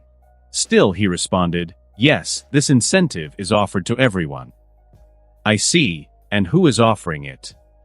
He, I see where you're going with this, Light, Ryuk chuckled. At this point, I had completely diverted the conversation away from whether the 5,000 points were too little. The teacher didn't seem to notice, or at least didn't understand why it mattered. Well, the school. The incentives are meant to encourage your education, the teacher explained. Interesting, Ryuan interjected with a smirk. Mathematics, Japanese, English, science, history, and other subjects that would be considered more valuable skills in a school than swimming. Yet out of all these subjects, the school decides to include an incentive for our performance in our swimming class. Yes, exactly. It's quite strange. The school, for some reason, deems this class more important than our other classes. Sensei, you mentioned these lessons would end by summer, right? I assume you meant permanently. Is there a reason for that? I asked. The teacher seemed nervous. It was clear by now there were things teachers couldn't say, and this PE teacher wasn't used to being cornered. Mental battles weren't his specialty, after all.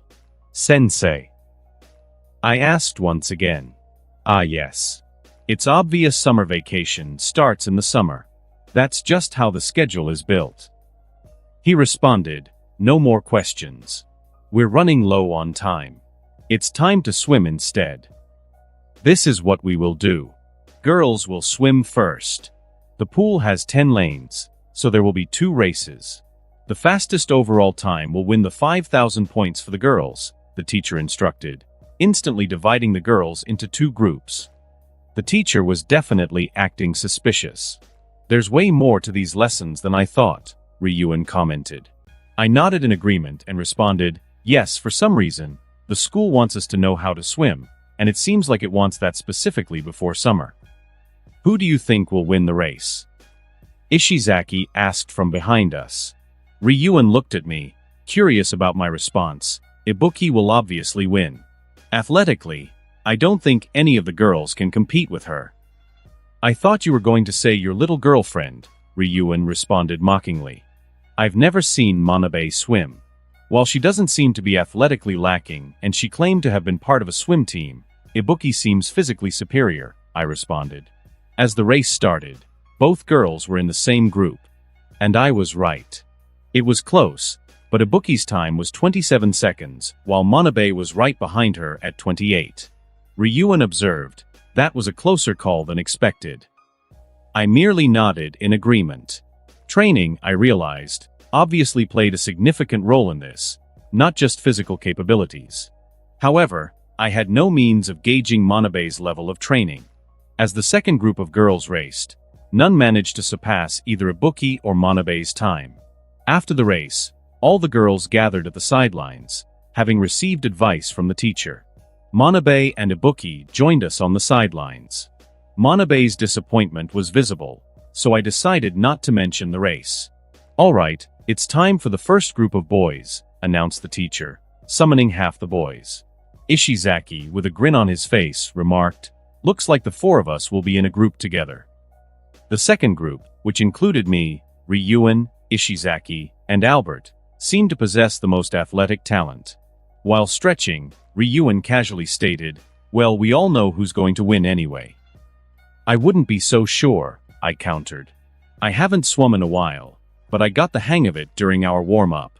I might give you a run for your money. At my words, Ryuk turned to look at me, as did several others. I didn't take note of it earlier since you said you weren't trained to fight, but you do have an athletic build, Ryuk responded, to which everyone around me nodded in agreement. I've participated in numerous sports, some at a fairly high level. In terms of athletics, I wouldn't fall behind many, I replied.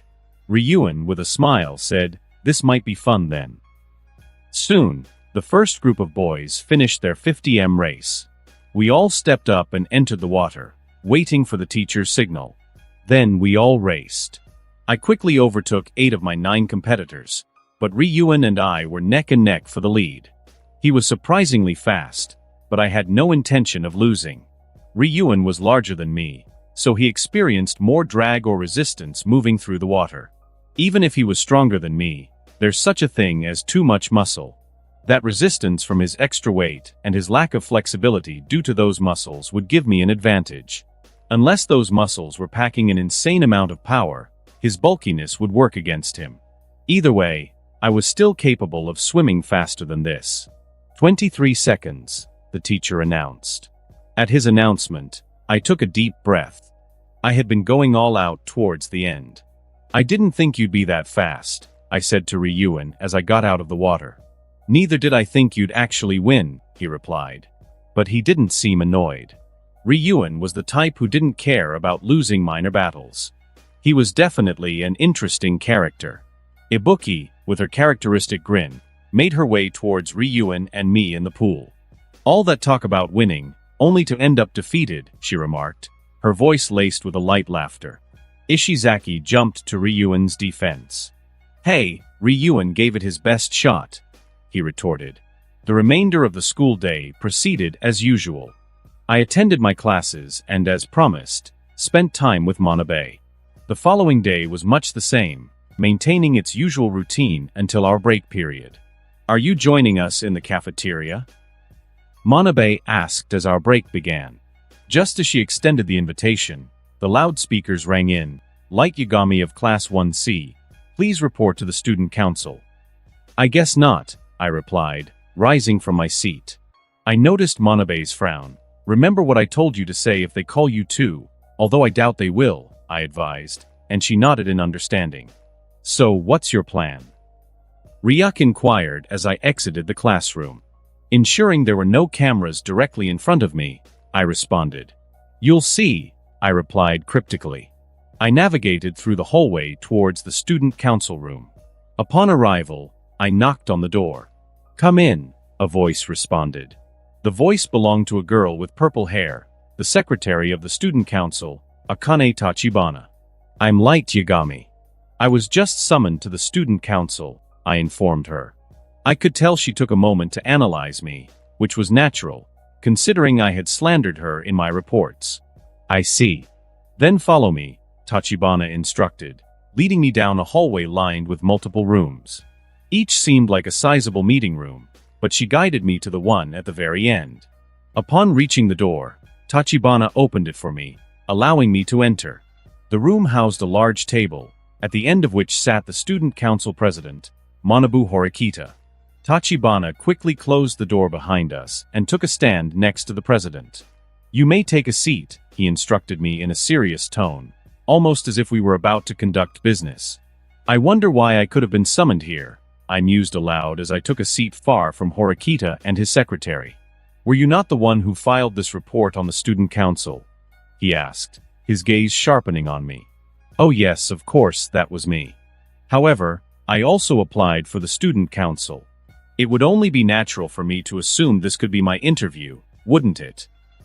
I responded. He, Ryuk's laughter echoed in my ears in the background. Things are getting interesting. I had tricked Manabe to an extent to test if my theory was true, if for some reason, he didn't want first years to join the student council. He responded that this meeting was because of my report and not my application to the student council, as if that fact was obvious, as if I wasn't even under consideration. "I see. I apologize, then. I haven't had enough time to review all student applications to the student council. I've been quite busy, as you can imagine," Horikita admitted, organizing my report. "Interesting," I began. "I find that strange, considering that first years are expected to learn and survive in the school on their own merit without external influences. It's hard to believe that the upper classes could have so much going on. If that were true, the secret of the class and private points, and the entire school system would be evident to first years, something the school seems to try their hardest to avoid." At my words, Tachibana's eyes widened in surprise. "I've heard of an impressive first year in Class C, but Sakagami is rather tight-lipped about his classes," Horikita responded. "However, a nurse reported to me on the second day that a first year had more knowledge than possible about the school system. She assumed the information must have been leaked by an upperclassman to you. Is this true? If so, the school will reward you if you expose them." "Regrettably, I figured everything out by myself," I responded. "I see," he said. "Given that I heard Sakagami speak of 2 impressive students on the first day and that the nurse came to me on the morning of the second day, I assume you figured everything out pretty early. But when?" "On the bus," I responded. Both the president and Tachibana fell silent, with the president peering over the papers in his hands at my words. I wasn't 100% sure about everything, but I had my assumptions. The students on that bus definitely weren't the elites one would imagine going to the world's best school. So yes, it was obvious to me something was strange from the start. "I understand enough of that then. Let's get to your report," Manabu said, taking a couple of papers and scanning over them before speaking. I hope this isn't a joke or a waste of my time, he said, looking up at me. Of course not, I responded with a smile. Fine then, right here it says you are accusing the vice president of the student council, Miyabi Nagumo, of sexual assault against Shiho Manabe. Can you elaborate on that? Yes, of course. It was such a tragic incident. Nagumo was like a dog in heat and tried to force himself onto Manabe in broad daylight. If I hadn't arrived in time, Horikita cut me off. Do you have any evidence to corroborate this testimony? Of course not. Nagumo must be trained in the art of sexual assault and harassment. He picks the perfect areas to prey on women and uses his power and position in the student council to try to force himself on them. Such an elite predator, I responded as Ryuk burst into laughter in the background. I see. Although, if you have no evidence at all of this event, I can't do much, Manabu said, switching to another document I had sent to the student council. You are also claiming Akane Tachibana is embezzling the funds of the student council, he said, flipping through the document. Yes, Tachibana told me herself she is embezzling funds from the student council. Her purpose for doing so I couldn't know, but she is your secretary after all, so she must be an expert in handling the funds of the student council. No wonder it has gone unnoticed for so long. Enough, Horikita interjected, shaking his head and sighing. These reports, both of them. I thought there might be some substance to them, given your reputation, but they're clearly a waste of my time. Just tell me, why are you here? Well, since you're asking, I am curious. Is it true that the student council typically accepts 2 first years? I asked. Yes, that is generally the case, he confirmed. So that means there are currently 2 vacant spots in the student council, correct? Yes. And let's be honest, you have no intention of filling them by the looks of it, I observed. I will fill the seats when I find students capable enough to fill them, Horikita retorted. Oh, really? Is that so? By your standards, I should be capable. It seems like figuring out how this school works isn't something just anyone is capable of, given your reactions after all. Tachibana interrupted. There's more to being in the student council than just intelligence. I smiled and responded, I'm sure there is, but to me it's quite obvious that our president here has no intentions of bringing any first years onto the student council. How would you know something like that? Horikita asked, putting all the papers in his hand down and looking at me. You say that you simply haven't found anyone capable of joining the student council within the first years, correct? That is correct. No one has caught my eye. That in itself is something that is impossible, I responded with a smirk, and both Manabu and Tachibana waited for me to continue. If a company needs workers and all the applicants lack experience, a company would never say, I guess we won't hire because no one meets our expectations. No, that would make no sense. A company with no workers won't be operating for long. The student council is like a company in this case. You say no student has caught your eye, and I've heard a lot about how much you care about this school. Even if you have a certain expectation of greatness from whatever first year you allow into the student council, that expectation will certainly drop if no one is capable of meeting it, as the school and the student council itself are more important than your expectation. Yes, under excellent management, the student council may thrive, but under no management, the student council will definitely fall. At my words, both the president and Tachibana fell into silence. That's what you want, isn't it? You are purposely setting up the student council for failure. No, not the student council. I believe the rumors. I think you are a good person who cares about this school. The one you want to fail isn't the student council or the school, but your successor, Miyabi Nagumo, correct? I concluded. I take back everything I said, Light. You sure know how to keep a guy entertained. This school is definitely interesting, maybe the most interesting place we've been to. Ryuk said in a voice that was almost psychotic and filled with anticipation. Manabu Horikita, his demeanor, his intellect, his charisma, almost every part of him bears an uncanny resemblance to Nagumo. It's almost eerie. However, he's not a carbon copy of Nagumo. His demeanor is composed and confident, devoid of Nagumo's self-indulgent attitude and overconfidence. His charisma is observable, but it seems natural, as if it's an ingrained part of him, unlike Nagumo's charisma, which appears to have been cultivated over time. Yagami's charisma is simply captivating. His intellect is also extremely impressive. Not only are his assumptions about the school impressive, but he has also drawn various conclusions about me, the student council, and Nagumo. I can only hope that he is also a more compassionate person than Nagumo. Right now, only one thing is certain: Light Yagami is dangerous. He's someone who mustn't fall into Nagumo's hands. He could be the final straw that breaks the camel's back for this school. Let's say you're correct. So what? What do you stand to gain from coming here and uncovering the truth? I ask him. Well, I like to think I gain something just from having this conversation with you in general. The outcome doesn't matter. Either way, don't I deserve to know why you're overlooking qualified first years in your search for student council members? Isn't that only fair? Yagami responds, clenching his fist in a voice that made me question my actions so far. He's difficult to read. I can't even tell if his initial statement was a threat to expose his hypothesis to the rest of the school.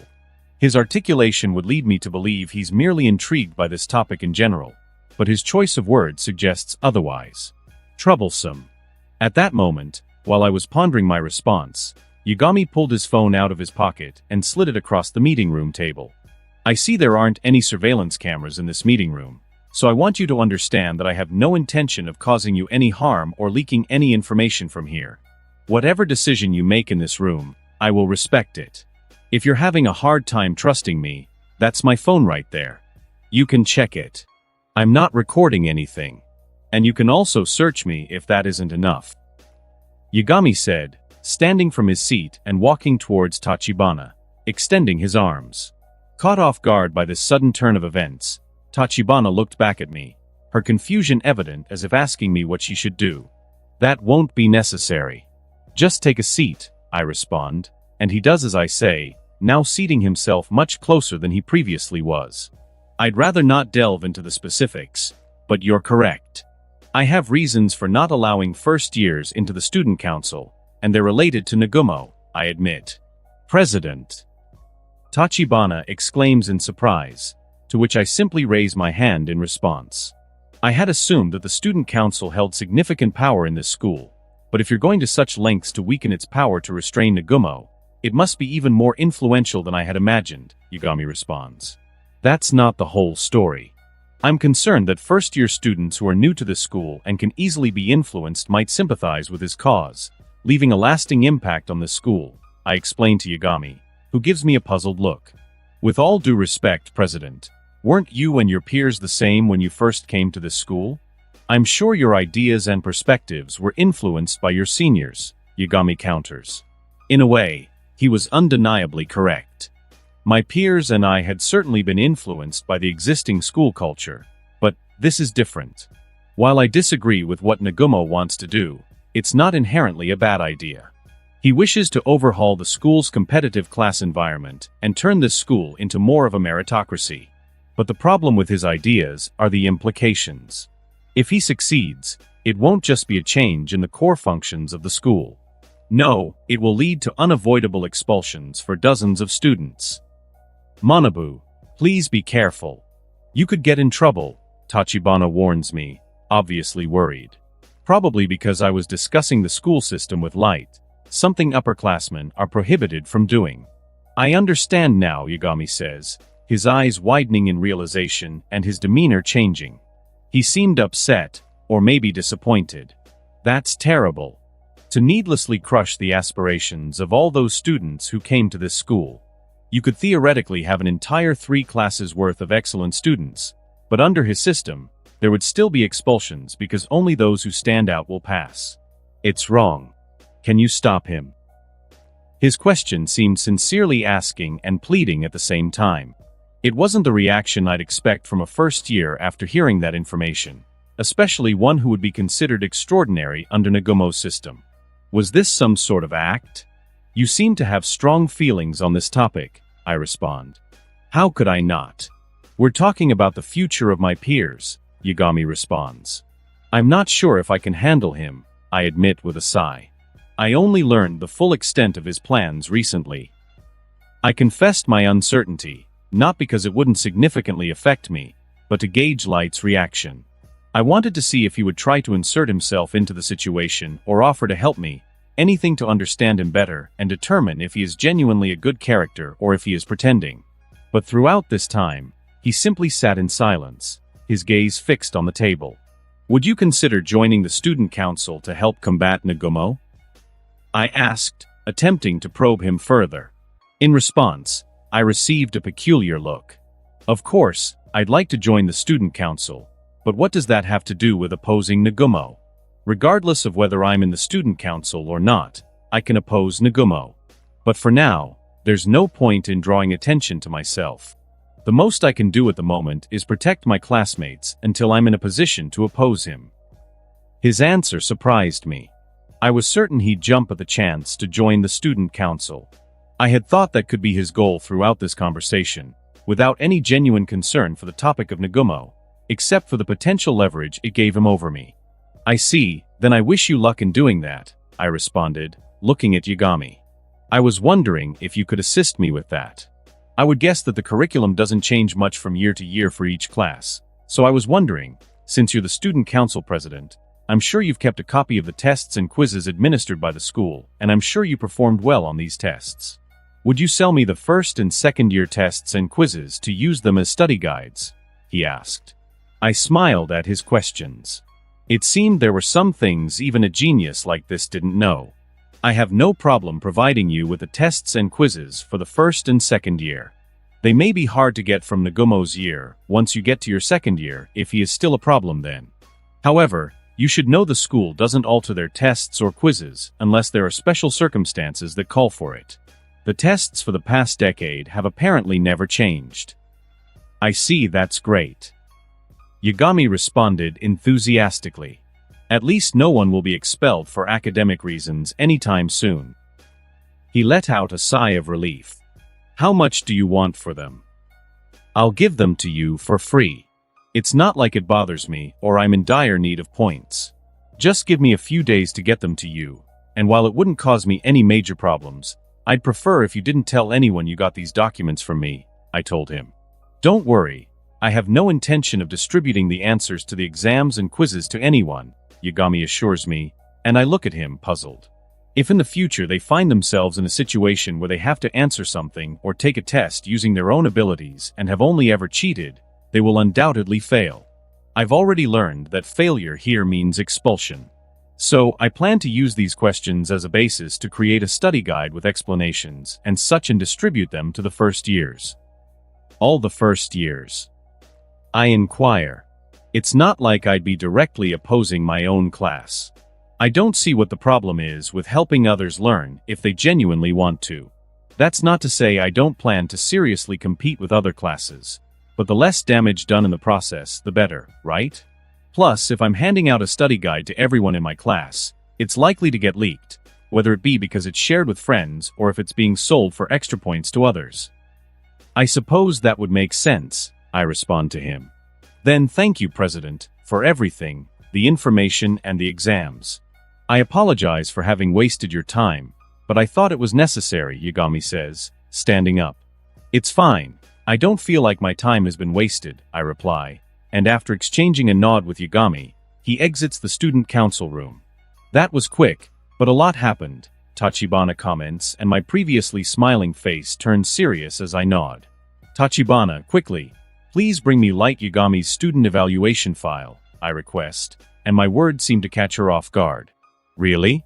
You rarely take interest in other students and their evaluations, Tachibana responds. Well, he caught my eye. I want to see if there's anything I can learn about him, I explain. Tachibana quickly retrieves the file for me, and within a minute, it's on the table in front of me. Tachibana peers over my shoulder as I prepare to open it. Are you curious as well?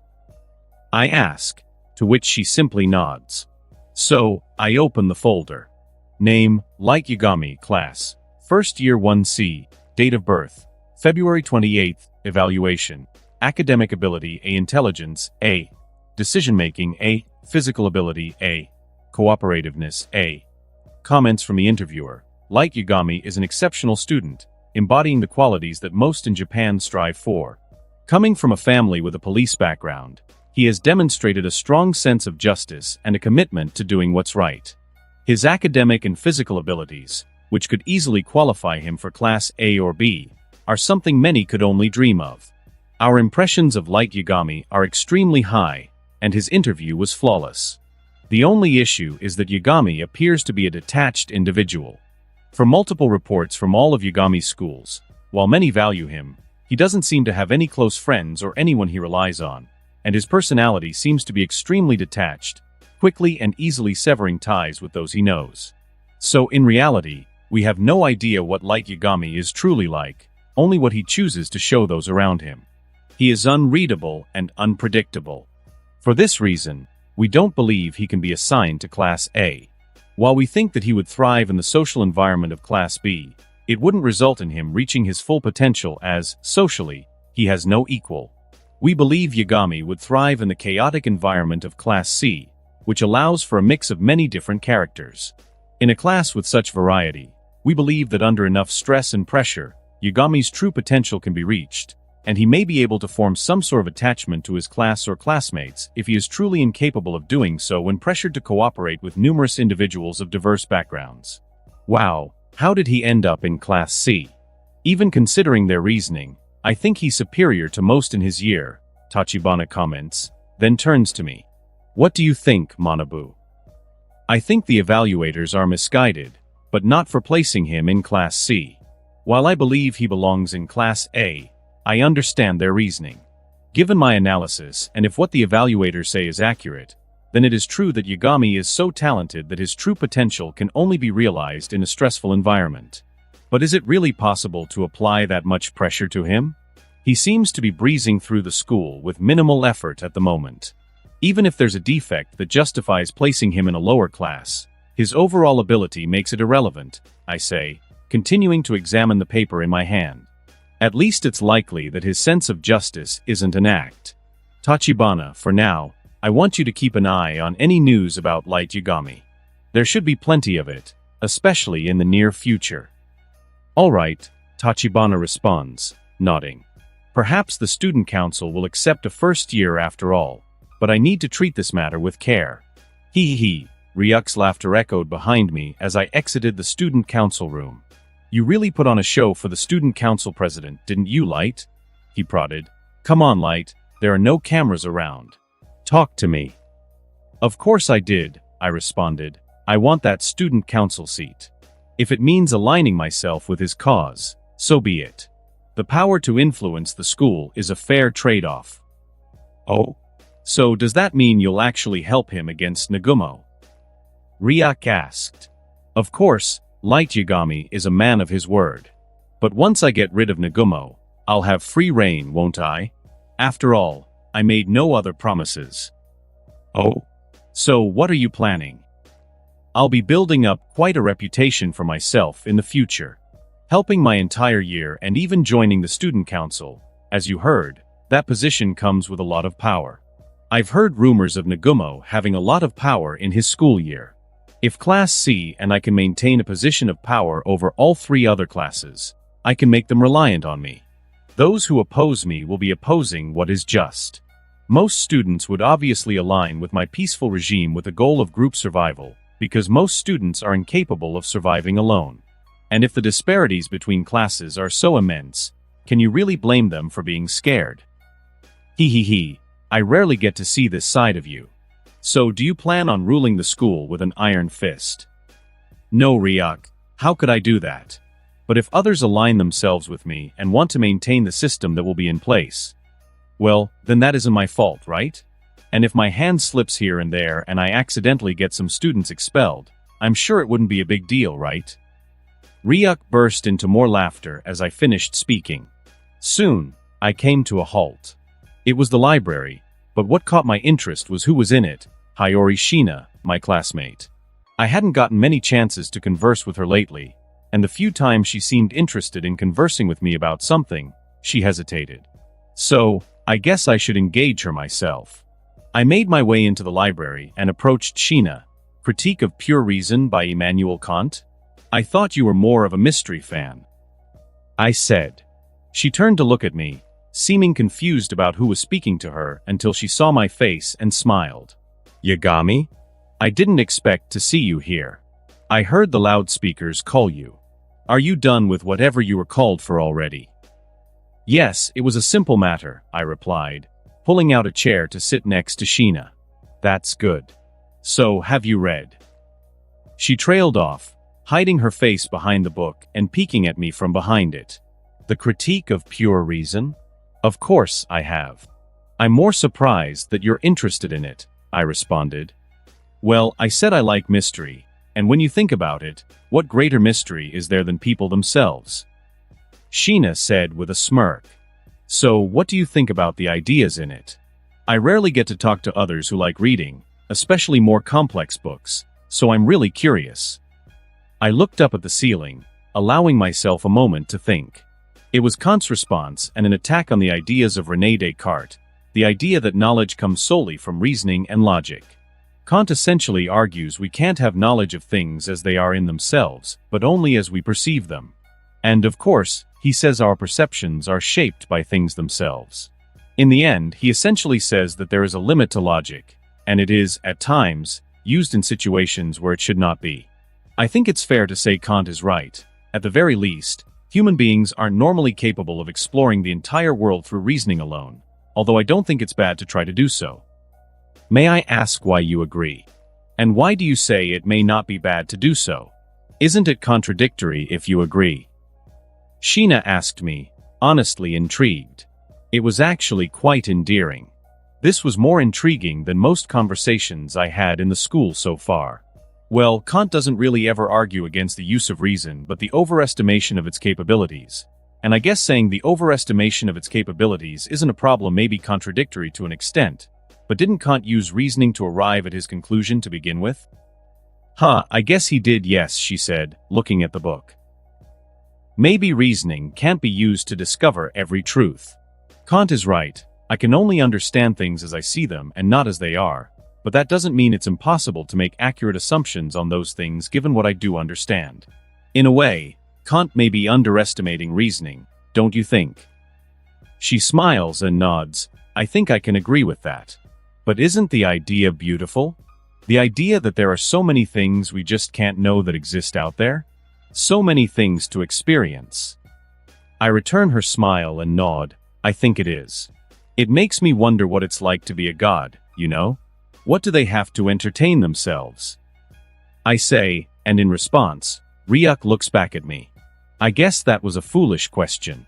I had the answer, after all. I suppose I'm closer to a god than anyone else on Earth. Yes, I agree. We should get together like this more often, Yagami, she suggests. I was going to ask you about that. You mentioned on the first day that we should get together and read, but you seem to be avoiding me, I respond, unless I'm misunderstanding. I say, having an idea of Sheena's answer. Well, the truth is you're always with Manabe or Ibuki. They can be a bit intimidating, she admits, laughing nervously. And I don't think they would really appreciate my presence, she explains. That's nonsense.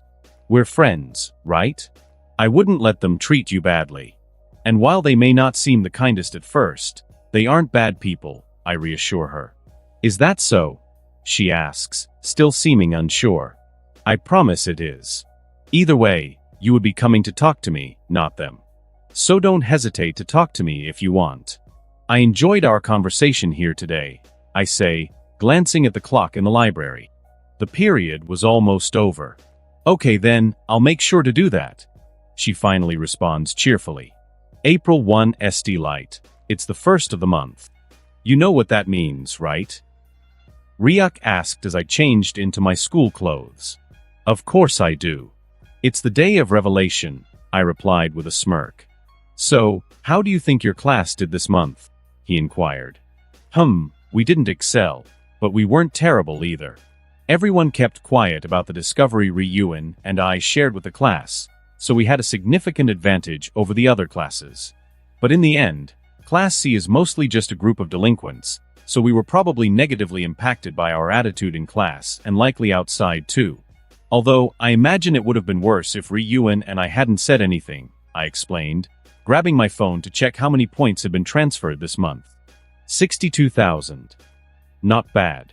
I can assume that whatever measures class performance, we'll call them class points. So 1 class point is equal to 100 personal points. We probably started with 1,000 and now we're at 620. It seemed the class had also already transferred their class tax to me, leaving me with almost 3.5 million points. If the class wasn't listening, why wouldn't you warn them? Ryuk asked, you seem to get along with everyone perfectly now, they would have listened to you. All that effort isn't necessary. If we worry about all the small things, everyone will be too tired to deal with the bigger problems. Plus, they may have changed for a bit to limit point loss, but it wouldn't have been a permanent change. People don't change that easily, Ryuk, and you have to remember this is a school. People want to have fun, so for now I'll let them, I responded as I stepped out of my room and headed towards the elevator. Starting today is when things will really get serious. I don't think I've seen you around here before, the girl with cherry blonde hair says to me as I prepare to enter the elevator. It was Hanami Ichinos, the leader of Class B, and the girl Ryuk had mentioned to me on the first day of classes. I put on a friendly smile and responded, "Good morning. I don't think I've seen you around either, but it's always good to meet someone new. I'm Light Yagami, from Class 1C. Ah, then I have heard of you. I'm Hanami Ichinos from Class 1B, she responded. Then it seems I've also heard of you, a lot of good things at that. I hope the same can be said for me, I respond to her as the elevator stops at the lobby. Yes, I have heard a lot of good things. My class is very social, almost everyone has some friends from other classes, and I've heard Class C always speaks highly of you, Ichino says, pausing. Although they also always bring up some other guy, Kakeru Ryuan. I can't say I've heard anything good about him, she says with a frown. Yes, Ryuan can be a bit difficult to deal with, but recently, he's cooled down since he got what he wants. I see. Well, you guys shouldn't let a bully like that rampage whenever he wants. If it gets too much, let Class B know. We will definitely help Class C. Thank you. I'll keep that in mind. And the same thing is true for me. If you or anyone else in Class B ever needs help, please let me know. After that conversation, Ichinos and I went our separate ways to our classes. As I stepped into Class C, the room was full of chatter. It seemed everyone was pleased with the point allocation. I glanced toward Ryuan as I made my way to my seat. He appeared deep in thought. What's on your mind? I asked, settling into the seat behind him. Just planning for the future, Ryuan responded as Sakagami entered the classroom. You'll find out soon. The first of the month has arrived. I'm sure you've all seen your points this morning, Sakagami announced, walking to the whiteboard with what looked like a poster in hand. Indeed we have, Sensei, Kondo replied from nearby. Your performance as a class could have been better. After all, you knew about the school system before anyone else. But overall, for Class C, it was impressive. Earning 600 points in the first month is rare for Class C, Sakagami responded. Yeah. The students of Class C cheered happily. Sakagami smiled, showing genuine care for his students. I won't go over tardiness, absence, and phone usage. You should already understand that these things count against you. If you don't want your points to decrease, simply behave better. That should be simple enough. With that, Sakagami took the poster in his hand and placed it on the whiteboard behind him. Class A 940 points. Class B 650 points. Class C 620 points. Class D 0 points. It seemed everyone in the class understood what these numbers meant. It seems that even with our informational advantage, Classes B and A are still ahead of us, Ryuan commented, and the class nodded in agreement. But man, is Class D full of idiots or something? Ryuan added, causing the rest of Class C to snicker. I couldn't help but chuckle a little myself. Now, that's a bit harsh. If the school expected them to be the worst batch of students, there's sure to be a reason for that. But at the same time, Class C has both me and Ryuan in it. Who's to say Class D doesn't have someone who is capable but just disinterested? I suggested, and the class nodded, still smiling. Well, we could take advantage of that, Ryuan proposed, and I smiled. I knew someone like Ryuan wouldn't stay still when he saw easy prey. Are you done yet, sensei? I have a few announcements to make to the class myself, Ryuan said. No, I have one more thing to say before you can take the floor, Sakagami says, pulling out some papers. These are the scores from the practice test you all took a few days ago. Sakagami begins writing on the whiteboard. The average score on this test was 54, quite poor, he says, dividing the average by 2. That makes the passing grade for this test 27. So that's how passing grades are calculated here. 11 of you would be expelled right now if this test were to be counted by the school. Well, it would have been fine. Yagami would have saved us with the points we gave him, right? Nishino asks from the back. Unless Yagami has acquired over 6 million points from all of you, that wouldn't be possible, Sakagami responds, and realization strikes the class. They could be expelled at any moment. And the final thing, as many of you know, there are many advantages to coming to this school, like guaranteed employment and college acceptance. However, none of that is actually achievable unless you reach Class A status. With that said, keep in mind your midterm is in 3 weeks. Sakagami leaves most of the class stunned. Well then, someone else can have the floor for now. May I? I believe it would be best if I speak first. I'll try to be brief, I ask Ryuan, who simply nods in response. As you've heard, 11 students would have been expelled today if the test we took had been counted on our record. I've devised some strategies to reduce this number, but first, I want to propose that now, as the total number of points we receive has decreased, we should consider raising the class tax. Oh? Are you certain that's a wise move, Light? Humans are inherently greedy. Suddenly increasing the class tax like that might not work out for you. They could become upset or just refuse to pay. Ryuk interjects, and I survey the room. Upset? No, that might be true in a higher class like Class A, where there are probably more academically capable individuals. But here, I don't see anyone who is upset. If anything, they are scared. A step away from expulsion, it makes sense they'd be scared. A class average of 54 is pathetic. Plus, no one here can simply refuse to play. As a minority, they become an enemy of the class by doing so publicly. Well.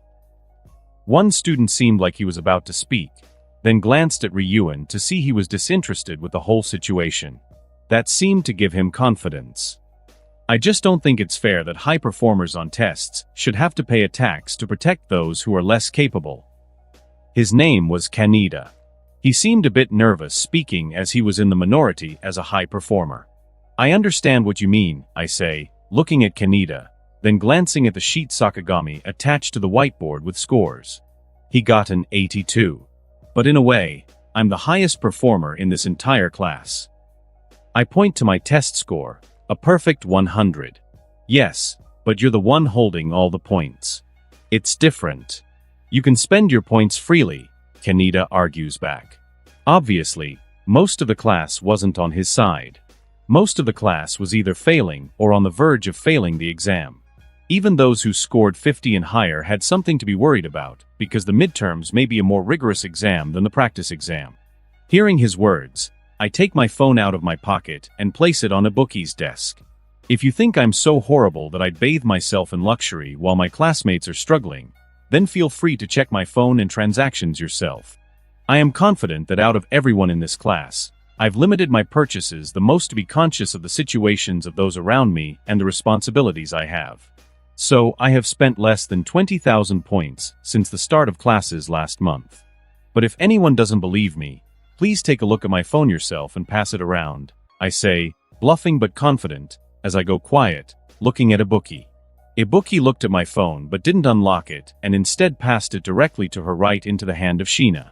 Without a second thought, Sheena takes the phone and passes it directly to her right into Albert's hands.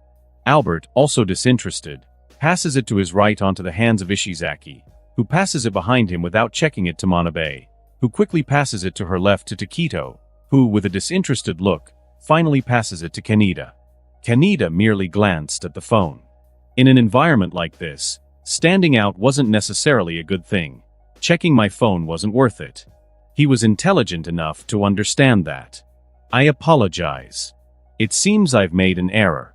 I didn't mean to question your integrity, Yagami, Kaneda admits, his gaze fixed on his desk. Don't apologize. It's only natural to seek assurance that someone is as good as their words, I respond, a smile playing on my lips.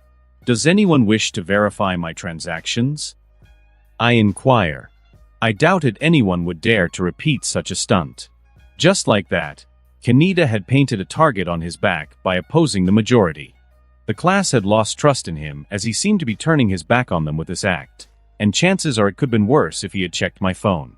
I approach Kaneda and retrieve my phone, seeing that no one else intended to challenge me.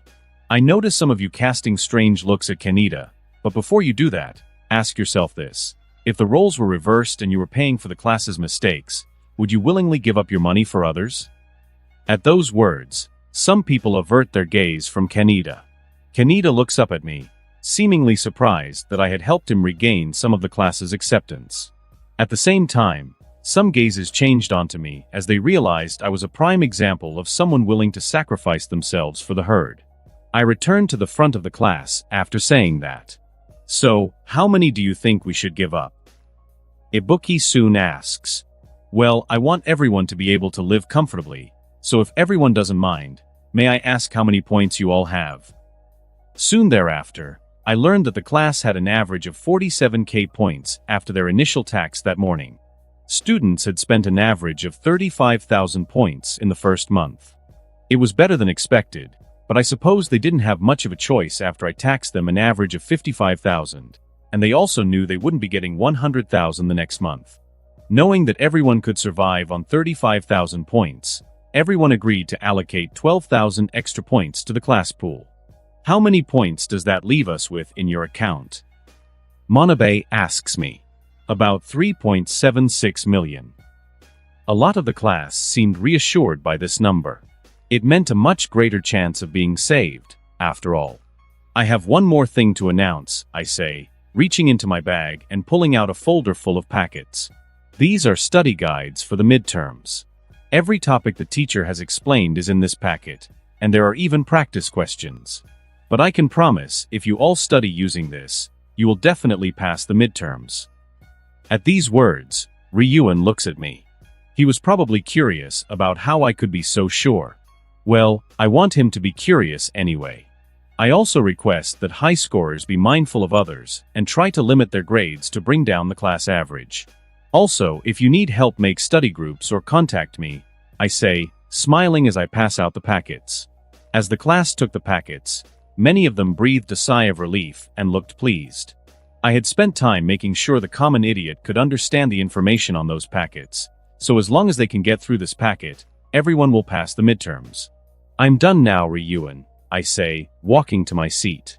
Finally, Ryuan declares, a smirk playing on his lips as he strides to the front of the class. I believe you all grasp the importance of this class competition now that Sakagami-sensei has laid it all out for us. Your dreams? You can kiss them bye-bye unless we climb to classes successfully. So we will be launching our first offensive, and it will be against Class D. Ryuan's words hang in the air, and I can't help but smirk. He's easier to read than a book. An attack on Class D. The mutterings of Class C students filled the air with a mix of curiosity and anticipation. Sakagami, I need confirmation. Our cameras don't capture audio, do they? Ryuan inquired, his tone laced with the usual cunning. Indeed, due to the principle of one-party consent, audio recording is not legally permissible within the school premises. Many indoor cameras don't even record audio for this purpose, Sakagami affirmed, his voice carrying the weight of authority. I had my suspicions, though I remained cautious around Ryuk. It wouldn't do well for others to see me conversing with thin air. Perfect, Ryuan declared, then turned his sharp gaze to Ishizaki.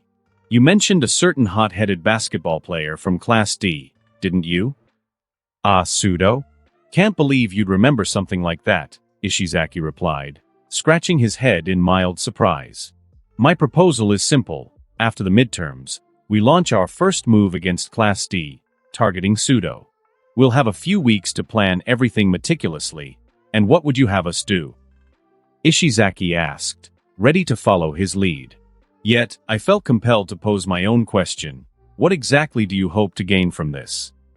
Class D is hardly a tough opponent, and while expelling someone would be challenging, I'm confident we can leverage a good situation of our creation to extort some points from Class C, Ryuk explained. How many here oppose the idea of targeting Class D? I questioned, scanning the room for opposition. Not a single hand was raised. Phrasing of a question can significantly influence its outcome. Ask for a show of hands in favor, and you'll see fewer than would be down if you ask who's against. I'm actually in agreement with Ryuk, Yabu said from behind me.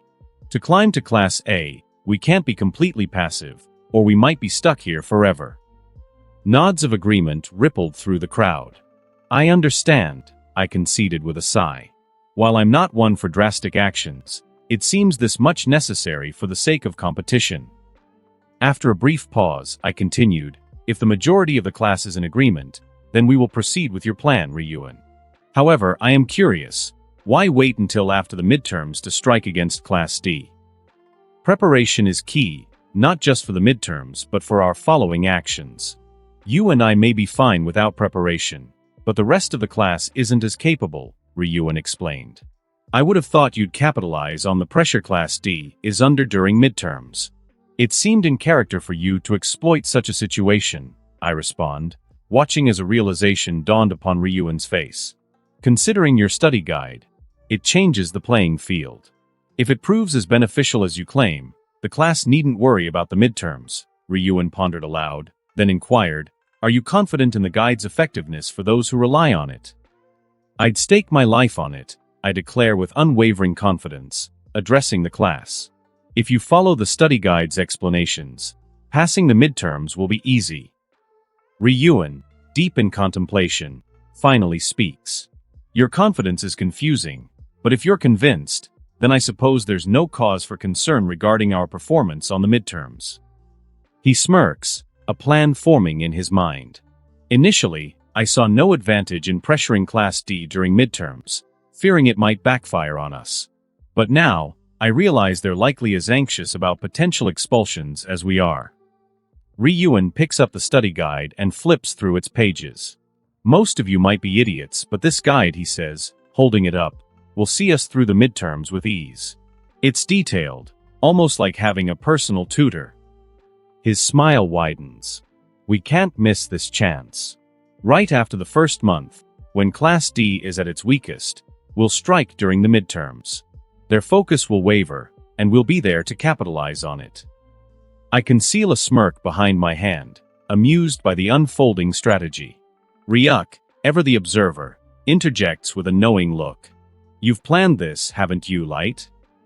The study guides, the timing, it's all part of the plan. Class D is vulnerable, and while I can't be the one to initiate the attack, Ryuk is the perfect pawn. Later, Ryuk summons a select few, including myself, for a post-school discussion. Key players like Albert and Ibuki, and those involved with Sudo and the basketball club. Upon his return, Ryuk peers into my open bag, curiosity piqued. Why the extra study guides? He asks. They're for the other classes, I reply casually, catching Ibuki's attention as Ryuk continues to examine the papers. Why would you distribute them to other classes? Ibuki's gaze was piercing, her voice tinged with frustration. We agreed these guides were our edge. I warned you about being naive. Others will take advantage of you. My response was a simple smile. Ryuk interrupted with a dismissive wave. It's insignificant. These guides only give us leverage over Class D. Classes A and B aren't filled with fools. They'll pass regardless. And even in Class D, those who take time to study will succeed. The rest? Well, a guide won't make the lazy capable. Ibuki clicked her tongue in annoyance. Fine, but I'm coming with you. I won't let you do anything stupid. Thank you, Ibuki, I replied, her gaze shifting away. The prospect of socializing with the other classes was intriguing. I had deliberately kept a low profile, focusing on Class C. Sometimes, it's better to be known by reputation rather than presence. But now it was time to make my presence known. Yagami, I'm curious, Ryuk began, casually flipping through the study guide. We all knew midterms were coming, so these guides make sense. But your confidence in them, how can you be so sure they'll ensure success? You seem to have your theories, I said, meeting his gaze. He remained silent, clearly expecting an explanation. Let's just say I secured reliable test information, confirming that the school recycles the same old exams every year, well, with the exception of special circumstances. You can deduce the rest, including how these guides were made, I explained, whispering. Why not hand out the actual midterm answers then? Ibuki asked. Ryuan answered before I could. Yagami is likely playing the long game. If we become dependent on cheats, we'll be unprepared for any future tests. Encouraging study is his way of future-proofing us. The bell signaled the end of our discussion, and as we prepared to return to class, Ryuan reminded us, don't forget, we're meeting after school. Lunch period. As the lunch bell chimed, I collected my belongings with a goal in mind. Leaving without a word. Ibuki's voice cut through my thoughts. You shouldn't skip meals, Ibuki. Her eyes narrowed, a mix of concern and irritation visible. It's your plans that worry me. And you're one to talk, missing lunch as well, she retorted, her gaze sharp. If you're so worried, then let's grab something to eat after our meeting with Ryuan. All right, we will grab some food later, I agree with Ibuki, and we head towards Class D. A couple of knocks on the door, and we're greeted by Hirata, the leader of Class D. Hey there, I'm Light Yagami from Class 1C, I introduce myself. Hope I'm not interrupting, but I've got something that might interest you all. Hirata gives a quick glance at Ibuki, who seems uninterested in making small talk, and then steps aside to let us in. The class goes quiet, probably trying to figure out what's up. I make my way to the front and lay out the study guides. So, here's the deal. I've put together these guides for the midterms. Took me a good while, but I think they'll really help you out. Whispers start spreading through the class like wildfire as they begin to buzz about the guides. Then, a girl with black hair stands up from the back. How can we be sure these guides are legitimate and will actually help us? She asks, skeptical. I hand her a copy. Just take a look. If you've been keeping up in class, you'll see they're reliable, I assure her. She walks over, a bit taken aback by my straightforwardness, and starts flipping through the guide. Sorry about this, Yagami, Hirata apologizes while she's checking it out. Class D's been feeling the pressure lately. No worries, I reply. Pressure's part of the game. Ibuki's got that look in her eye, the one that says she's about to start something. Honestly, Class D should be thanking us. No other class would have even considered giving you this chance. I shake my head slightly at her. Let's not go there, Ibuki. The girl with the black hair is flipping through the study guide with a critical eye. This Isayuro, actually pretty good. It's all laid out simply, step by step. They are topics I'd expect to be covered in the midterms. Why would you just hand this out for free? Hirata, watching us, seems taken aback by Horikita's words. Class C's reputation isn't the best, so our gesture probably seems odd.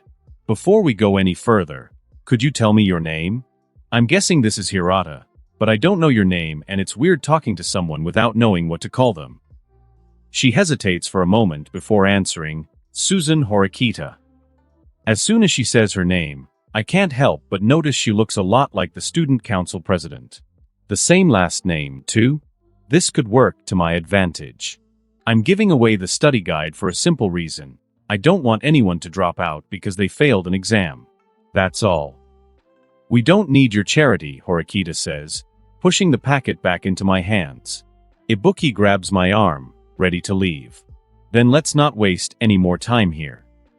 But before we even moved exit, Karuizawa spoke up. Wait a minute, Horikita. Since when have you decided for all of us? The class starts to buzz, but Hirata steps in. Everyone, calm down. I think Horikita just doesn't want us to be indebted to Class C. That's understandable, I say, nodding. But you won't owe us anything. I'm giving these out to every class. If you really understood competition, you wouldn't be helping us or anyone else, Horikita shoots back. I don't see this test as a competition. Our grades don't affect each other, so why not help? I lay the papers on a desk. I'll just leave these here. Use them or don't. And if you're struggling with the material, let me know. Kushida, who is known to be one of the friendlier first years, pipes up with a thank you, and a few others join in. As soon as Ibuki and I step out, Ryuk chimes in. School's just a big popularity contest, huh? You're doing this to get noticed since you've been pretty low-key outside Class C, right? He doesn't see the whole picture. My pans are a bit deeper than that, but he got a part of it, so I nod anyway. Ibuki was already thinking ahead and asked, "Where next?" "Class B," I reply, already strategizing our next move. Ibuki and I made our way down the hallway, quickly arriving at Class B. Their door was invitingly open, so I took a peek inside. Almost immediately, I caught someone's eye. "Yagami." Ichinos exclaimed, spotting me. "What brings you here? Is there anything wrong with Class C?" Her question drew the attention of the class. I scanned the room, noting a few faces. Kenzaki stood out, thanks to Ryuk's briefing on the first day. "It's nothing serious," I reassured her, pulling out a packet-filled folder. "I've prepared these study guides for the midterms. We're all in this together, and I'd hate to see anyone fail because of an exam." Ichinos approached with a few classmates, each taking a packet. "Thank you, Yagami," they murmured, flipping through the pages. Ichinos looked genuinely impressed. "Yagami, you must be quite the scholar." Curious, Kenzaki started looking over someone's shoulder at the guide. I downplayed her praise. "I just hit the books hard. No big deal." She smiled warmly, then turned to Ibuki. "And you're from Class C as well? Thanks for this. What's your name?" Before Ibuki could answer, she cut in, "Yagami, we're wasting time. Aren't we heading to Class A?" I urged patience. "We're making good time. And Ichinos, this is Mio Ibuki, my classmate and friend from Class C. She's not the social type, but she's solid." Ichinos' smile mirrored my own. It was like a reflection. The persona I presented and her genuine character were strikingly similar. "Don't speak for me," Ibuki snapped, "and I'm not here to make friends, so don't bother." I quickly intervened. "I hope these guides help Class B. But Ibuki's right. We should move on. I'll catch up with you all later." "Take care, Yagami. And you too, Ibuki." Ichinos called after us as we left. Once we were out of earshot, Ibuki sighed in relief. Finally, we are out of there. Our visit to Class B was brief, even shorter than our time in Class D. "Why the strong reaction, Ibuki?" I asked as we walked towards Class A. "I just don't like them," she says and doesn't elaborate, so I stare at her. "They're naive, especially Ichinos. People who act all perfect really get on my nerves." "But don't you think I might be considered naive too? You could say I'm similar to Ichinos in some ways." I respond to her. "No, it's not the same with you," Ibuki responds quickly and almost assuringly as I look at her. "Stop that. It's just that you don't have that same vibe as Ichinos. When we first met, I thought you might be like her, idealistic, Mr. Perfect. But you're different, even if you do share some traits." "Interesting. Perhaps your dislike stems from a lack of understanding toward people like Ichinos," I respond after a moment's thought. "What's that supposed to mean?" Ibuki questions. "That's for you to figure out, isn't it?" I say with a smirk as we approach Class A.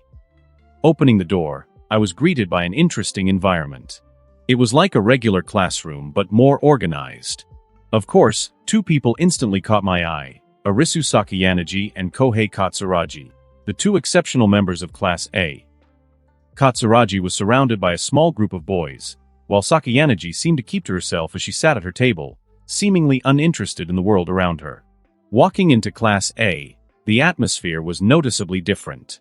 It was organized and seemed competitive, but the students socialized like any other students. I cleared my throat, drawing the room's attention.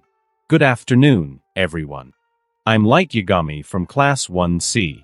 Sorry to interrupt, but I've brought along some study guides I put together for Class A.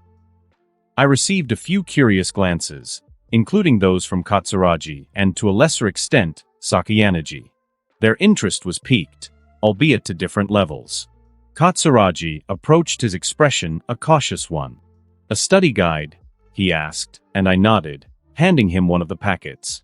He flipped through the pages with a speed that made his intellect obvious. Sakayanagi's eyes, meanwhile, remained fixed on Katsuragi as if gauging his reactions to validate the guide's worth. "What's the reason for this?" Katsuragi finally asked, looking up from the packet. Ibuki, who had been silent until now, let out a sigh. "I'm tired of hearing the same questions today. Does the reason really matter as long as it's accurate?" she retorted sharply. Katsuragi's brow furrowed. "You've provided these to classes B and D as well?" "That's correct," I confirmed.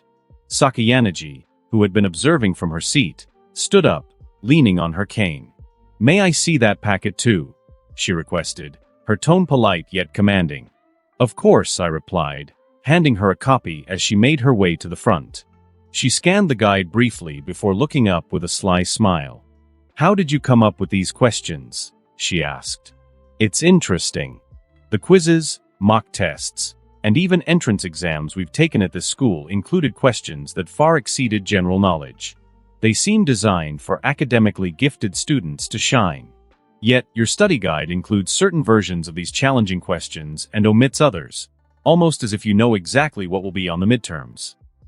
Are you suggesting I provided incorrect versions of difficult questions to sabotage student grades?" I asked, intrigued by her thought process. "No, that would be pointless. Lowering grades slightly by studying the wrong type of difficult questions wouldn't affect smart students or anyone who has reviewed your study guide. They'd still answer all other questions correctly since regular class material is covered here," she reasoned. Arisu paused, boosting herself on a table at the front of the class before continuing. "The real question is, how did you become so knowledgeable about the complex questions that should be studied? You paid a senior to provide you with a copy of an old midterm, didn't you?" she asked, her voice laced with curiosity. Stepping out of Class A, Ryuk's voice broke the silence. "That girl from Class A. She's more intriguing than we anticipated. She could be a real contender, Light." I acknowledged with a nod. "That's accurate. And I'm certain you didn't just pay for the knowledge, but for the actual tests. That's the most logical approach. Otherwise, you'd risk being deceived." Sakayanagi's words hung in the air, her intelligence shining through as she pieced together the puzzle without needing further explanation from me. "Even with this information, many questions remain," Sakayanagi stated, returning the study guide to me. "I understand you don't need it, but please keep the guide," I offered, my tone gentle. "Consider it a gift." "A gift?" she repeated, her eyes flickering over the guide before a smirk played on her lips. "Very well." Turning to Katsuragi, I asked for confirmation. "So, would it be acceptable to leave these packets with Class A?" "As long as they pose no threat to our class, I have no problem with you leaving the packets. Anyone who wishes to take one may do so," Katsuragi granted. "Then I'll take my leave to avoid further disruption." "Thank you for your time," I said, exiting the classroom with Ibuki. "We're finally finished," Ibuki exhaled with relief as we stepped out. "It wasn't so bad," I replied. "Maybe it was quicker than I expected, but that white-haired girl from Class A. Her gaze was unsettling, like she was trying to see right through us," Ibuki remarked. "Sakayanagi? She is obviously smart, and considering we entered their class unannounced, her focus on us was to be expected." "Yeah, I guess," Ibuki conceded as we made our way back to Class C. After school, the tension was noticeable as the classroom emptied, leaving only Ryuan, Ibuki, Ishizaki, Komiya, Kondo, and myself. Ibuki was as direct as ever, cutting to the chase. "So Ryuan, what's this all about? Why are we still here?" Ryuan, with his usual air of control, faced Ishizaki, Komiya, and Kondo. "It's simple," he began. "Tell them about Pseudo." Ishizaki broke the silence. "All right, I'll spill. He's on the basketball team. The guy's got a short fuse. I've clashed with him before, and I bet Komiya and Kondo have too. Komiya chimed in, yeah, he's always on edge, picking fights over nothing, acting like he's the king of the court. Ryuan's interest seemed piqued. And academically? I can't picture someone that hot-headed being particularly bright. Kondo shrugged. I don't really talk to him, but word is he bombed the mock test with a score of 14. Ryuan couldn't help but laugh at that. A14? Is he retarded? Ha ha ha. At least it means Class D will have to rally around him. They can't afford an expulsion, not with those grades. The brighter ones in Class D should realize that rather quickly. I decided to press for details. What's your plan, Ryuan? He grinned at my impatience. You're eager, I'll give you that. But fine, I'll lay it out for you. When midterms close in Komiya, Kondo, and Ishizaki, here will corner Sudo after practice. They'll push his buttons, grab him, and threaten him, but they won't throw a punch. Sudo, predictably, will lash out. And there won't be any cameras to catch the brawl, I deduced, seeing where he was going with this. Exactly, Ryuan confirmed with a nod. But all the evidence will point to Sudo's aggression, 3 injured from Class C, and him without a scratch. And the cameras will only show them leaving the scene together. Ibuki's doubt was apparent. And you're just telling us about this? Do you not trust us? Ryuan's response was cold. Trust is earned, Ibuki. I recognize your talents, which is why you're in the loop. Now, let's focus on our offensive. I weighed in, my voice calm and measured. The tactics you're suggesting are somewhat underhanded, but they're not without merit. Sudo's perfect condition contrasted with Class C's injuries could indeed tip the scales in our favor against Class D. But are you 3 truly prepared for this? There's a risk of serious injury. Ishizaki's response was loud, filled with a confidence that seemed to echo off the walls. Absolutely, he declared. Komiya and Kondo, however, were less convincing, their agreement coming out as a timid why yeah. I overlooked the apparent pressure from Ryuan they were under. If you're all willing, then I suppose there's no point in arguing, I conceded with a sigh. Ibuki interjected, her voice cutting through the tension. Wait, she said, fixing her gaze on Ryuan. Your plan sounds solid in theory, and it might give us some leverage, but at best, it'll result in a suspension, not an expulsion. Ryuan's eyes glowed with the reflection of a well-thought-out strategy. My aim isn't to get Ken Sudo expelled. It's to weaken Class D and gain an advantage by holding this incident over them. With even the slightest threat of expulsion or suspension, even if they don't like him, Class D will likely rally behind him to avoid penalties that could affect their class points and private points. I turned to Ibuki, then back to Ryuan.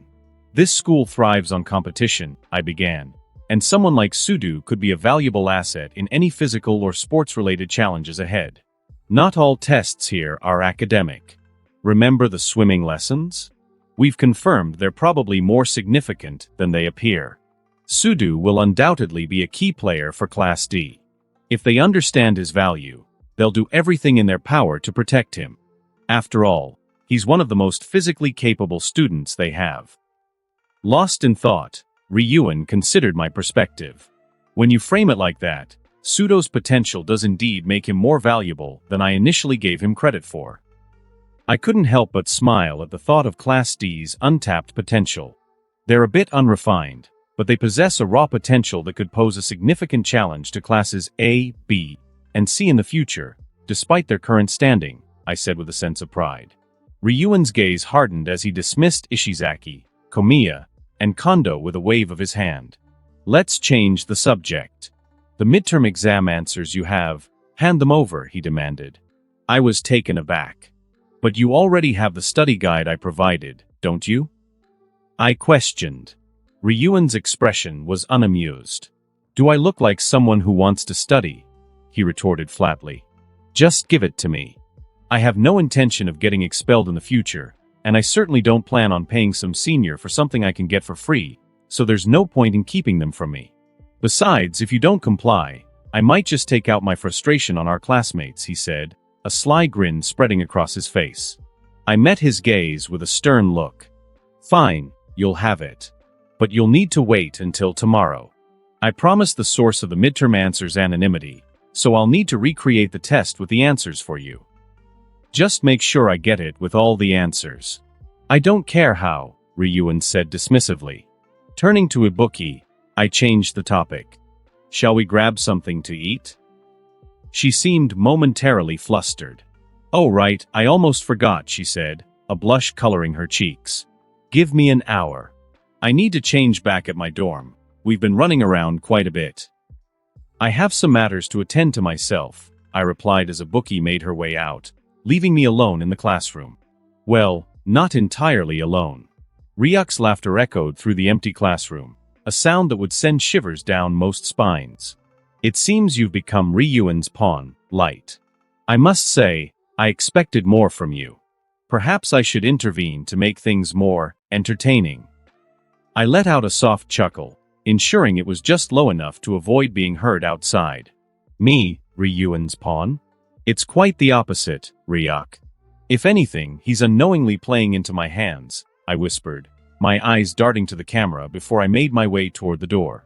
That's not the impression I'm getting, Ryuk countered, his voice laced with amusement. You might be a god, Ryuk, but sometimes you're not the quickest to catch on, I said, the corners of my mouth lifting into a sly grin. So, you have a plan of your own then? Or are you just playing along with Ryu's game?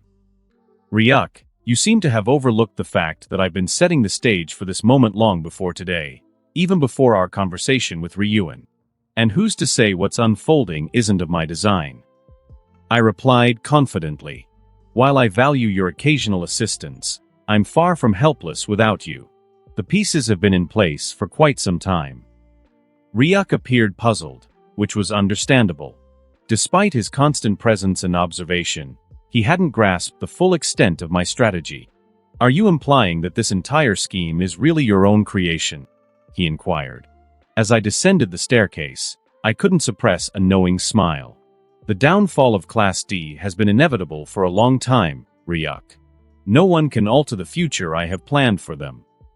Kiyotaka Ayanakoji POV. 2 weeks later, Horikita approached composed as usual. What's on your mind? She inquired, her tone indicating curiosity rather than any care. I paused, considering what to say. What do you mean? I finally asked. She settled into her seat, her gaze still fixed on me. You appear more contemplative than usual. Is there a reason? Horikita pressed. In truth, my mind was not preoccupied with any particular matter. My gaze around the classroom was not due to interest but a slight unease. I'm thinking about the upcoming midterms, I admitted. Horikita nodded, understanding the gravity of the situation. Many have taken the initiative to study.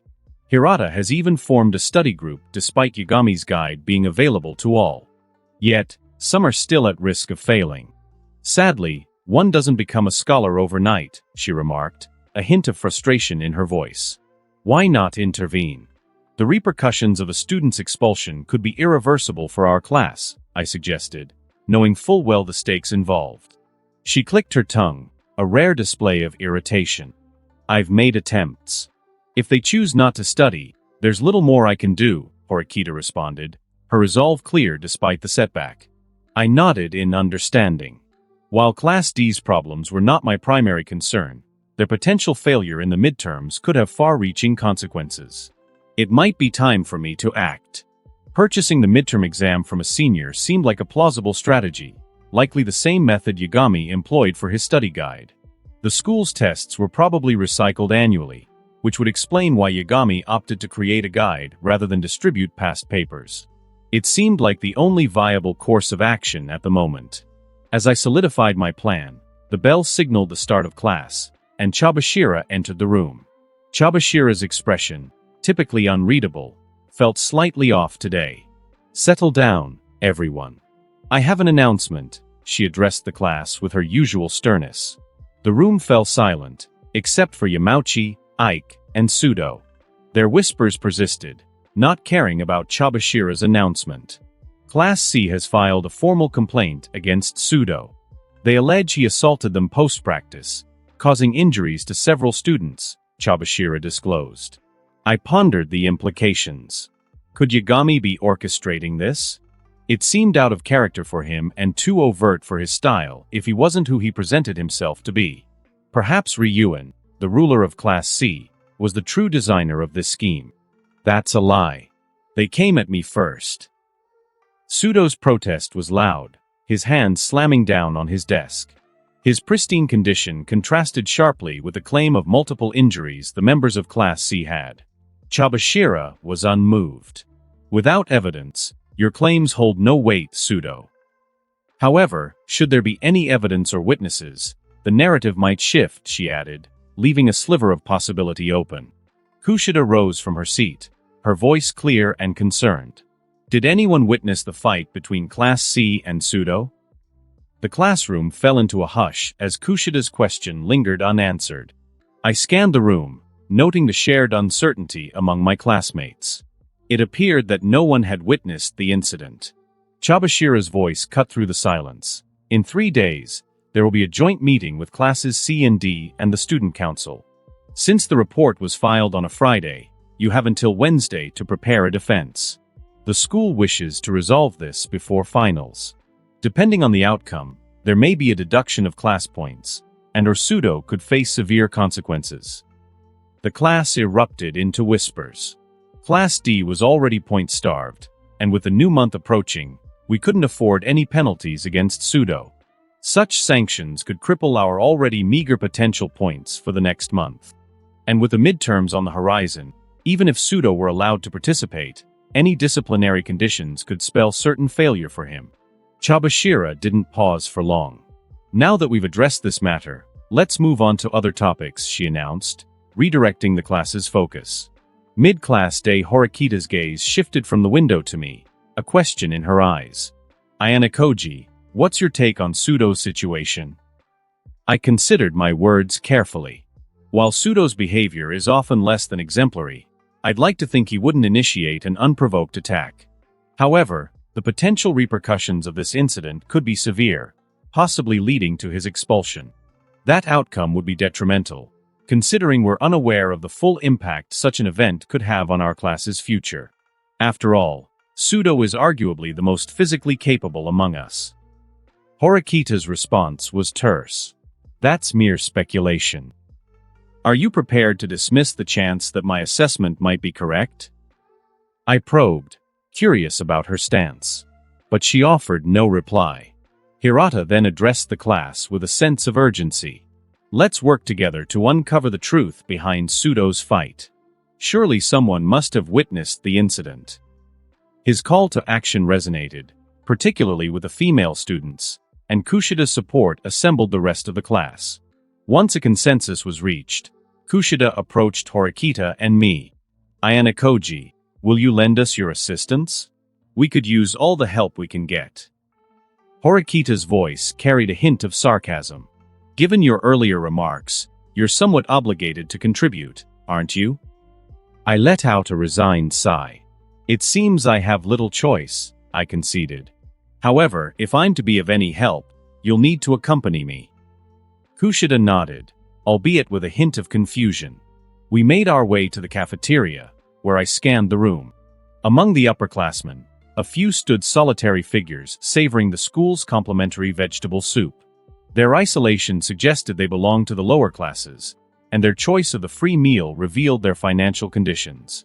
Identifying a likely candidate, I motioned for Kushida to follow. What's the plan? She inquired.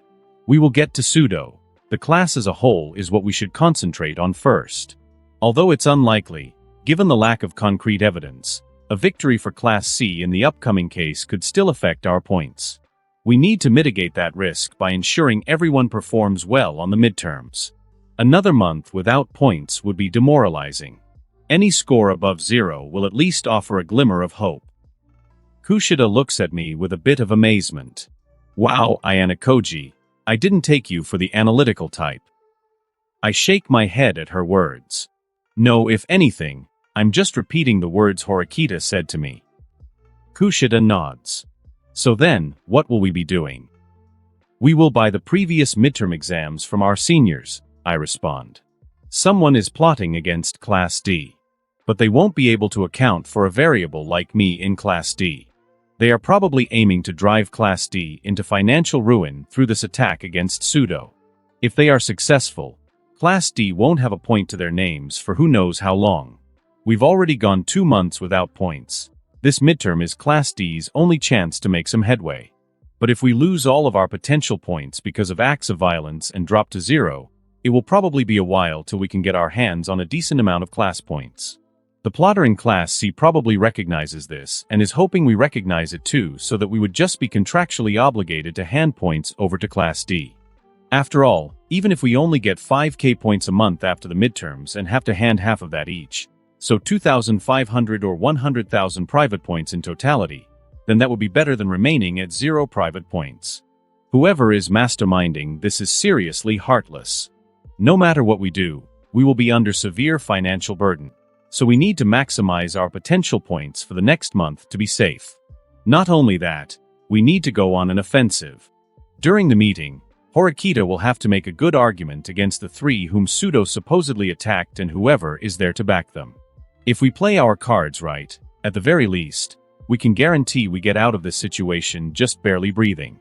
With the test answers we will get, as long as Kushida holds onto them to hand out on Thursday, the day before the midterm, so that students can memorize answers and the school can no longer act about us having access to the previous exam, then even Pseudo can pass the midterms.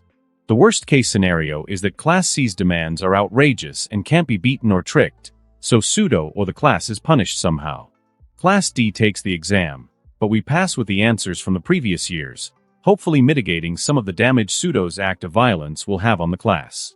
The best case scenario is that we come to a reasonable agreement with Class C, Pseudo isn't punished, and while we may have to give up some private points, we will still be capable of competing with the other classes. Even then, this all falls back on one thing: the ones defending Class C. Will they be reasonable? And how smart are they? Will any plots work against them to force them to withdraw their claim against Pseudo? Given the intricacies of this plan, I doubt that's the case, but it's something I should keep in mind. While things aren't looking good, and even though I'm not interested in ascension to Class A, Class C is treating the members of Class D like rats, but they should remember that even a cornered rat will fight back. I have no plans to lose like this. Kiyotaka Ayanakoji POV. The day before midterms, Chabashira's voice cut through the tension. "Are you 4 prepared?" she asked us, Horikita, Hirata, Pseudo, and myself, as we were about to present our case to the student council. "We are," Horikita confirmed with her usual stoic demeanor, and we followed Chabashira out into the hallway. The walk felt longer than it was, filled with silent speculation. Who would stand for Class C? Ryuan, whom I had yet to meet, or Yagami, whose capabilities were still somewhat of an enigma to me. Or perhaps there was another player in Class C altogether. Hirata's reassuring voice broke the silence. "Don't worry, Pseudo. We'll sort this out with Class C," he said, though Pseudo's anxiety was tangible. "We're here. Ready." Chabashira prompted as we entered the student council room and proceeded to the meeting room at the back. Inside, the representatives of Class C were already seated. Sakagami, their teacher, was present, seated next to 3 students who bore the marks of injury. At the table's head sat the student council president, Manabe Horikita, and his secretary. We took our seats, and the room settled into a heavy quiet. "Shall we begin?" Chabashira inquired, looking around the room. Sakagami's smirk was barely noticeable. "We're waiting on one more," he informed us. As if on cue, the door opened, and Light Yagami entered with a charismatic smile. "Apologies if I am late," he said smoothly. The president glanced at the clock before acknowledging Yagami's arrival. "Just in time, though I didn't expect to see you again so soon," he remarked. Yagami's response was tinged with regret. "Unfortunately, the circumstances are less than ideal," he said, taking his place. With everyone present, the president signaled the start of the proceedings. Chabashira's skepticism was clear. "It's unusual for the student council president to oversee such a matter involving first years," she pointed out. The president's smirk mirrored Sakagami's earlier expression. "Given that it's my final year, I found myself with more time to attend to matters that pique my interest," he replied. Chabashira's eyes narrowed slightly. "Is that so?" she pressed. The president simply nodded, and the hearing commenced. Let's start. We're here to uncover the truth about the incident at the special annex involving classes D and C. Is that acceptable, President? Tachibana inquires, seeking affirmation. Proceed, he responds. His interest piqued more than before.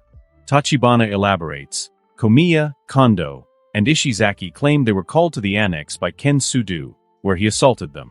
Conversely, Sudo insists it was he who was summoned and attacked.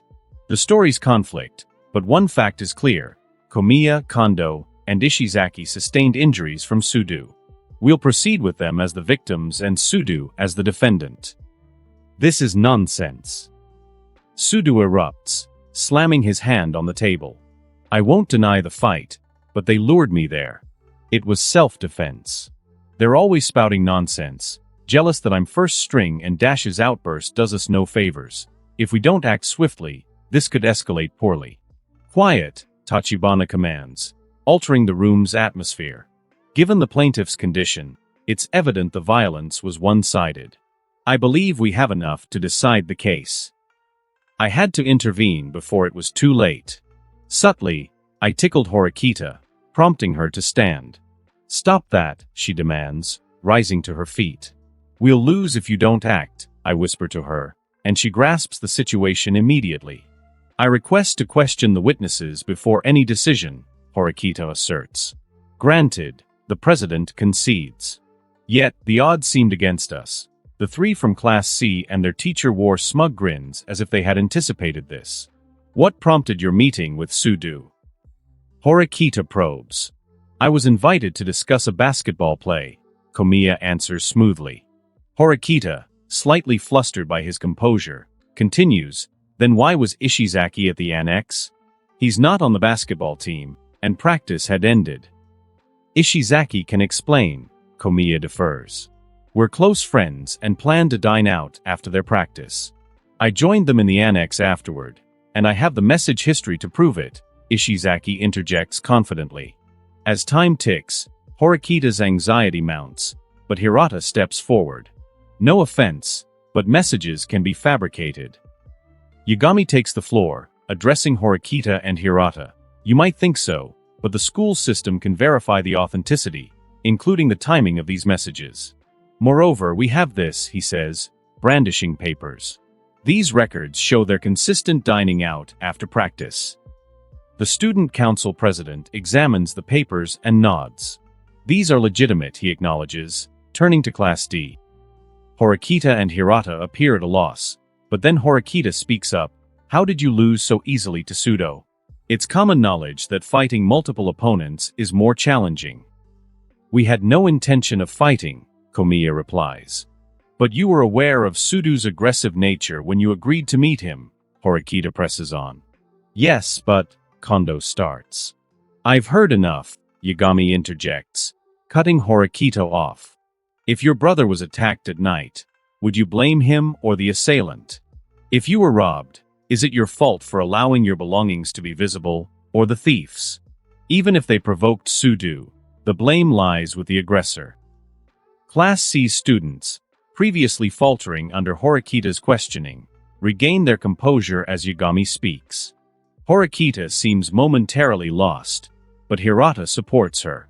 I see your point, Yagami, but what Horikita suggests is fair. This may have been a setup by Class C, he clarifies. Light Yagami, why? I inquire, my tone laced with a feigned curiosity. Sudo bears no marks of an attack, and he failed to report any such incident from the time of the alleged assault until Monday. He didn't refute the accusations, effectively admitting his use of violence. What then could possibly suggest this was a setup? It's quite amusing that Sudo claims self-defense, I remark, gesturing towards my visibly injured classmates. Continuing, I analyze, self-defense legally requires a proportional response to the perceived threat. Comparing my classmates' injuries to Sudo's unscathed appearance, it's clear that even if he acted in self-defense, his reaction was excessive. Moreover, at the start of this hearing, Sudo didn't express regret for the harm he caused. He didn't claim to have felt endangered. Instead, He fixated on how my classmates provoke him, their jealousy, their gossip. There's no indication that Sudo's actions were defensive. He shows no remorse, appearing self-absorbed and volatile. There's no credible reason to suspect a setup by my classmates. On Monday, when Class D was informed of the incident, Sudo didn't deny the assault. The level of force he used was clearly excessive. And while Class C has presented various pieces of evidence, Class D has yet to offer a single piece to substantiate their claims, I conclude. Upon hearing this, Ayana Koji, the quiet member of Class D with brown hair, closes his eyes. He's been quiet, but his subtle encouragement of Horikita has been evident. He is collected. Now, it seems he's come to realize the gravity of the situation. What the hell did you say? Sudo yells, his voice rising in anger as he stands abruptly. This is your second outburst since we began, I note, my voice calm and measured. And it only reinforces my point. You claim self-defense, yet you offer no explanation for the supposed threat that warranted such a response. Your lack of remorse is sickening. Ryuk's laughter echoes in the background as Sudo's frustration grows. Please take your seat, Hirata intercedes with a plea, his voice carrying a mix of authority and concern. Sudo hesitates but eventually complies, influenced by the collective gaze of the room. If there's nothing further, the president begins, poised to deliver a verdict, then I shall... Wait, Horikita interrupts, her voice cutting through the tension. Can we resolve this with points? Don't look at me, I deflect, turning to my classmates. I wasn't the one harmed.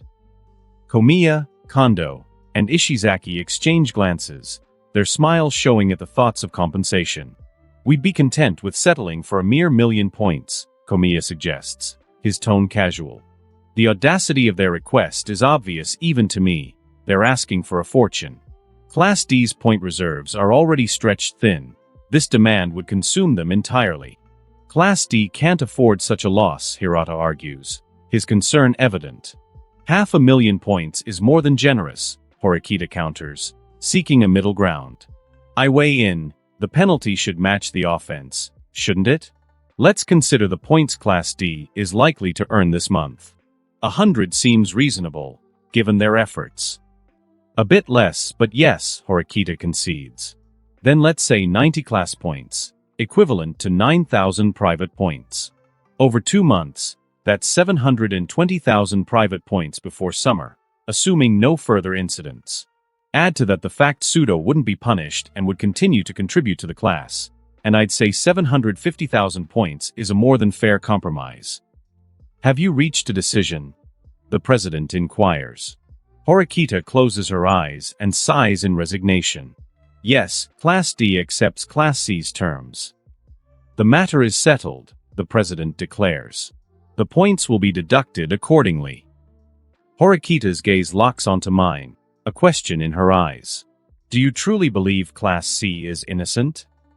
I respond with a story. The tale of the boy who cried wolf has always resonated with me. I think it's one of the saddest stories out there. Whether my classmates are innocent or guilty, I cannot be certain. But I'll gladly be the fool and choose to stand by them, regardless of the truth.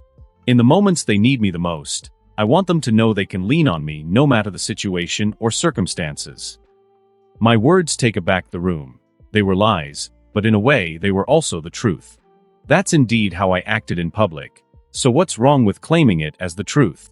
It doesn't make you a fool, the president acknowledges, but know where to draw the line. Understood, I reply. The hearing concludes, and we all depart, but I understand that my little bout with Class D wasn't over. Upon entering, I found Ryuan, the infamous leader of Class C, gazing out the window, his back to the room. You're back quickly. I assume everything went according to plan. Ryuan inquired, his attention still fixed outside. Yeah. Despite everything being a setup, Sudo definitely isn't innocent, I replied, maintaining my composure. Ryuan faced me, nodding in agreement. Impulsive individuals like him are a liability, yet he holds potential. Like you said, that could be problematic for us. True. And your preparations for the midterms? Have you committed the material I provided you to memory? I probed. Ryuan chuckled, a hint of nonchalance in his voice. Don't worry, I'll clear the midterms. Though, something you mentioned has been on my mind, he confessed. Curiosity piqued, I pressed. Oh? And what might that be? A smirk played on Ryuan's lips. It's of no concern to you. Let's focus on the more pressing issue. How many points did you extract from Class D? 750,000, I stated. More than I anticipated. You've negotiated well. It's perfect, Ryuan remarked, a glint of satisfaction in his eyes. And how so? I inquired, intrigued by his implication.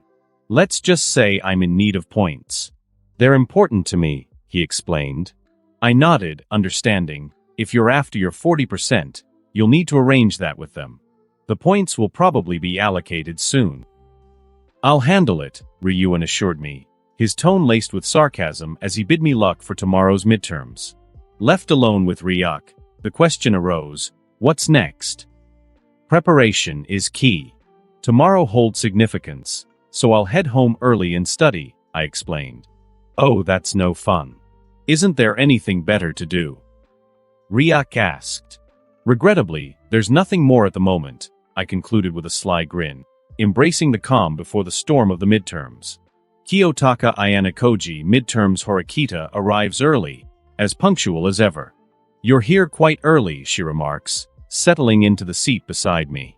It's preferable to be early on such an important day, I reply, acknowledging the significance of the midterms.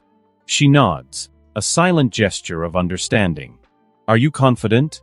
She inquires, her voice steady. Confidence is necessary. This is our first significant challenge at this school. We cannot let it scare us, I state, my tone even. As the classroom fills, the air buzzes with a mix of confidence and anticipation. Students express their gratitude to Kushida for her assistance with the test answers, which are a lifeline for many. Sudu strides in, his confidence slightly less than usual. Ike questions him about the upcoming test. I've memorized all the answers Kushida provided, though I'm not entirely confident about the English section.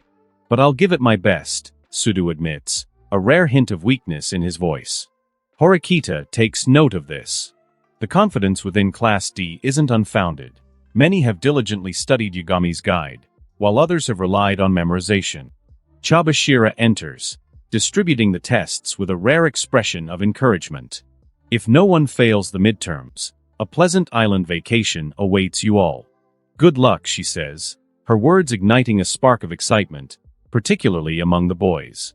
A chorus of determined voices rises. Let's all pass together, they proclaimed. Silence descends as Chabashira signals the start. Test papers flip, and I quickly survey mine.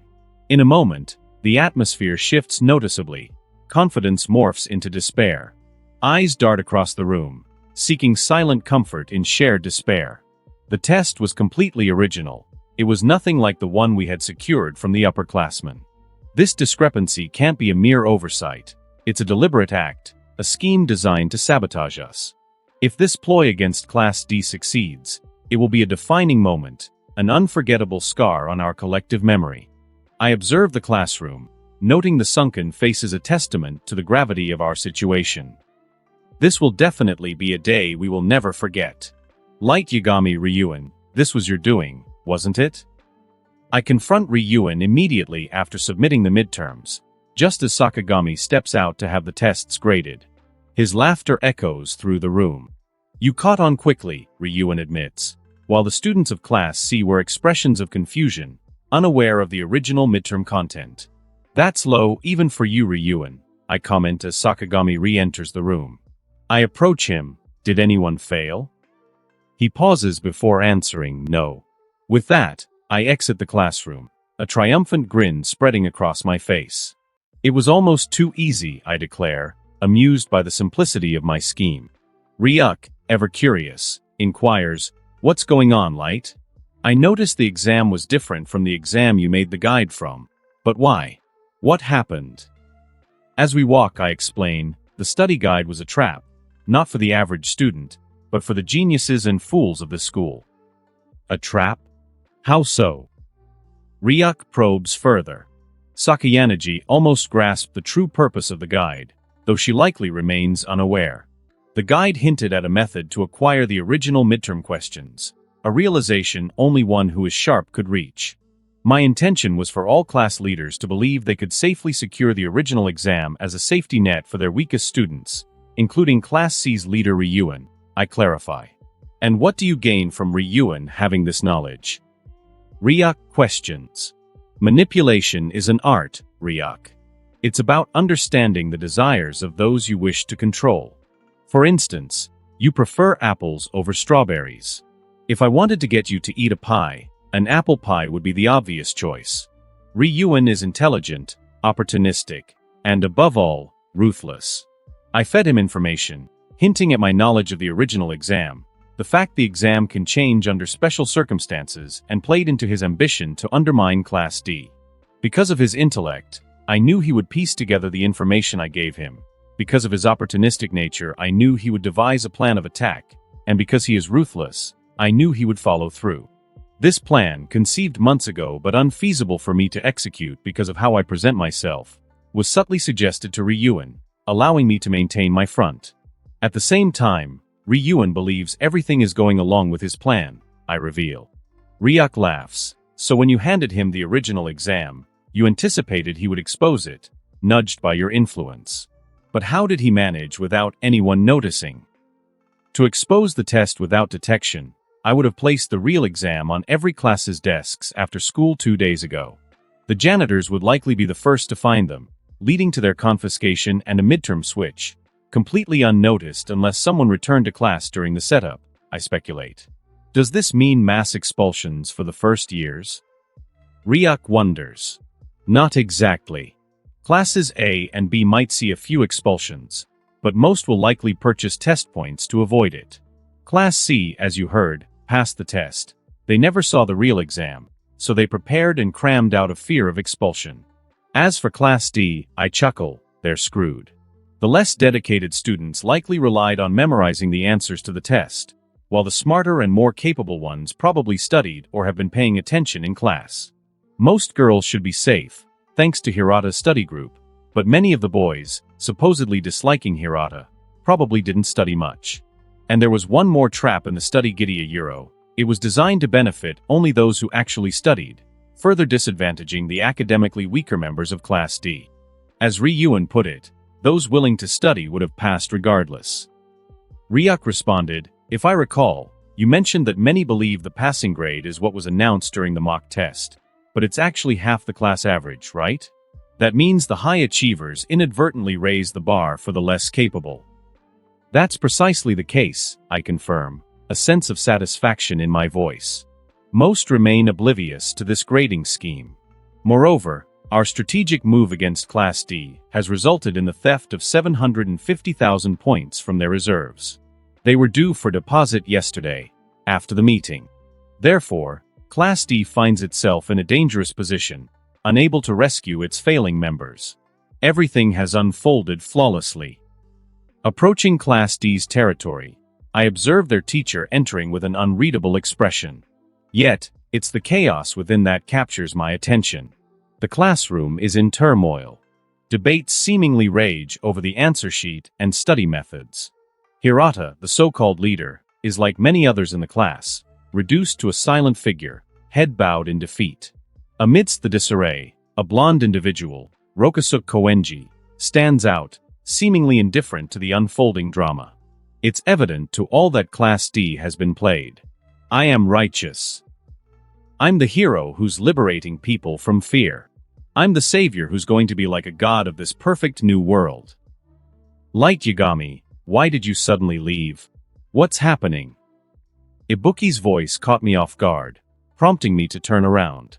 Ibuki, I began, exhaling a tired sigh. The situation is complex. To put it simply, Ryuk acquired the original exam through me and exposed it, leading to an unexpected change in the test questions. Those who relied solely on the leaked questions without studying are bound to fail. So you're upset because he played dirty, she asked, leaning casually against the wall with a resigned sigh. Essentially, yes. But why did you come after me?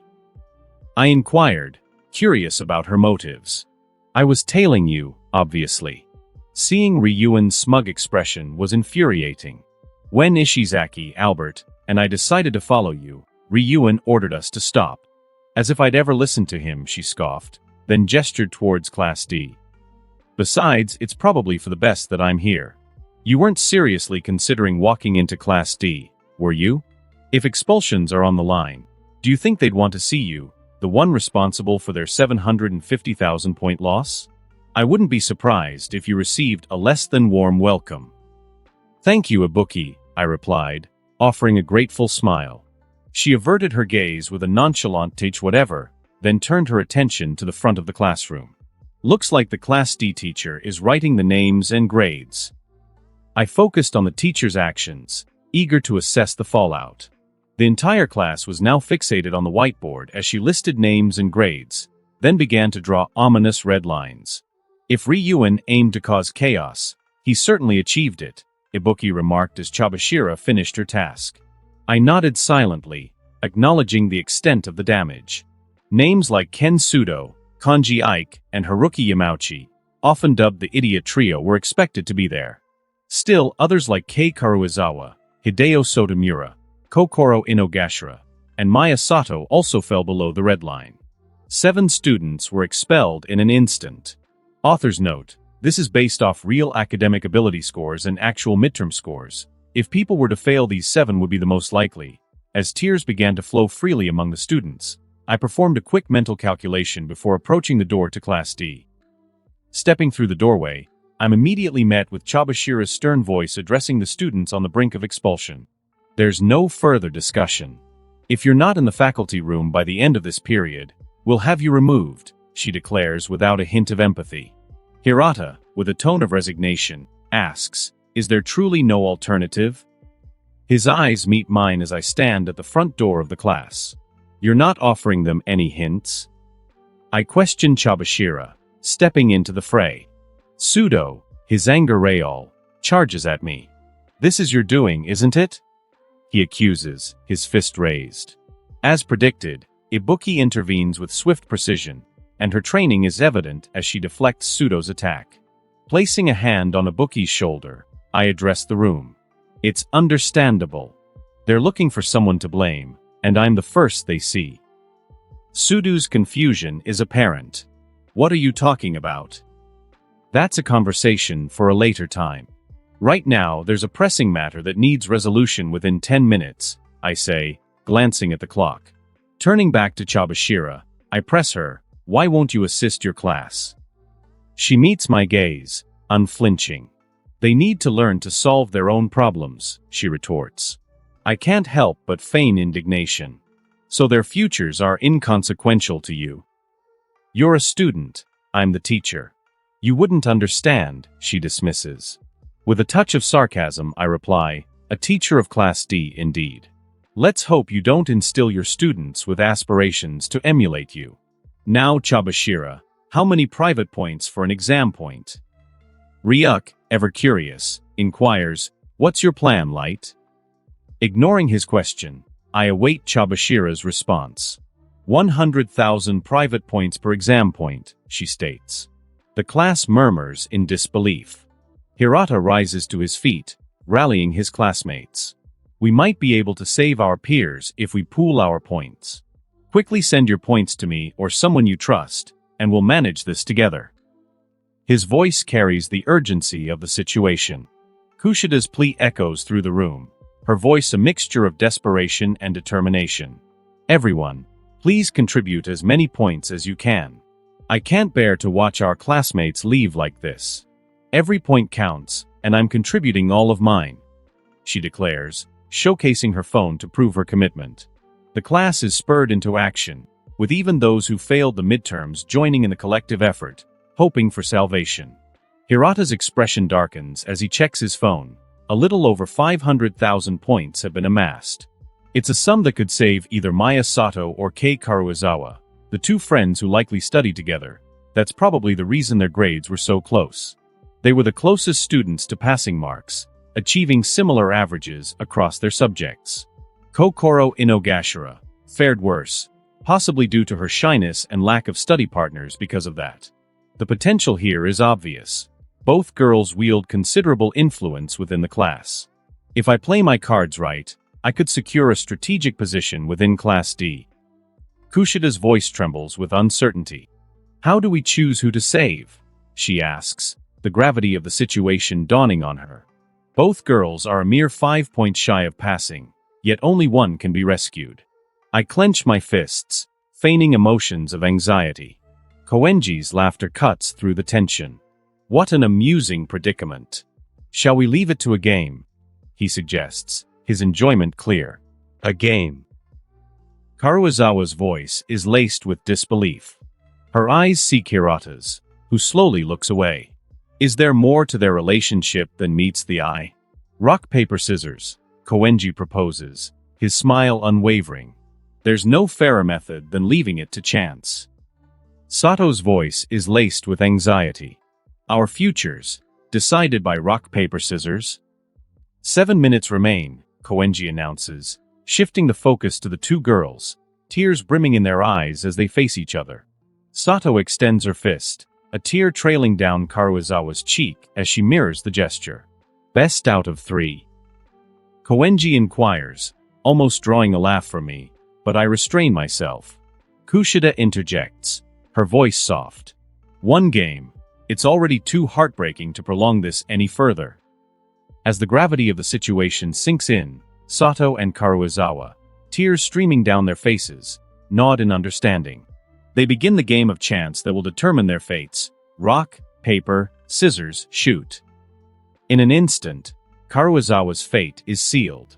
Koenji remarks dryly, should have chosen rock.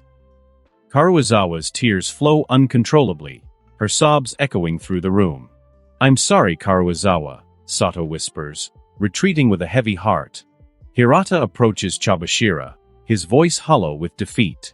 He hesitates, but it is Sato or nobody, so in the end he proceeds, 5 points for Sato's exam. He says, and the transaction is made. Karuizawa's gaze turns to Hirata, her voice breaking. You were supposed to be my boyfriend.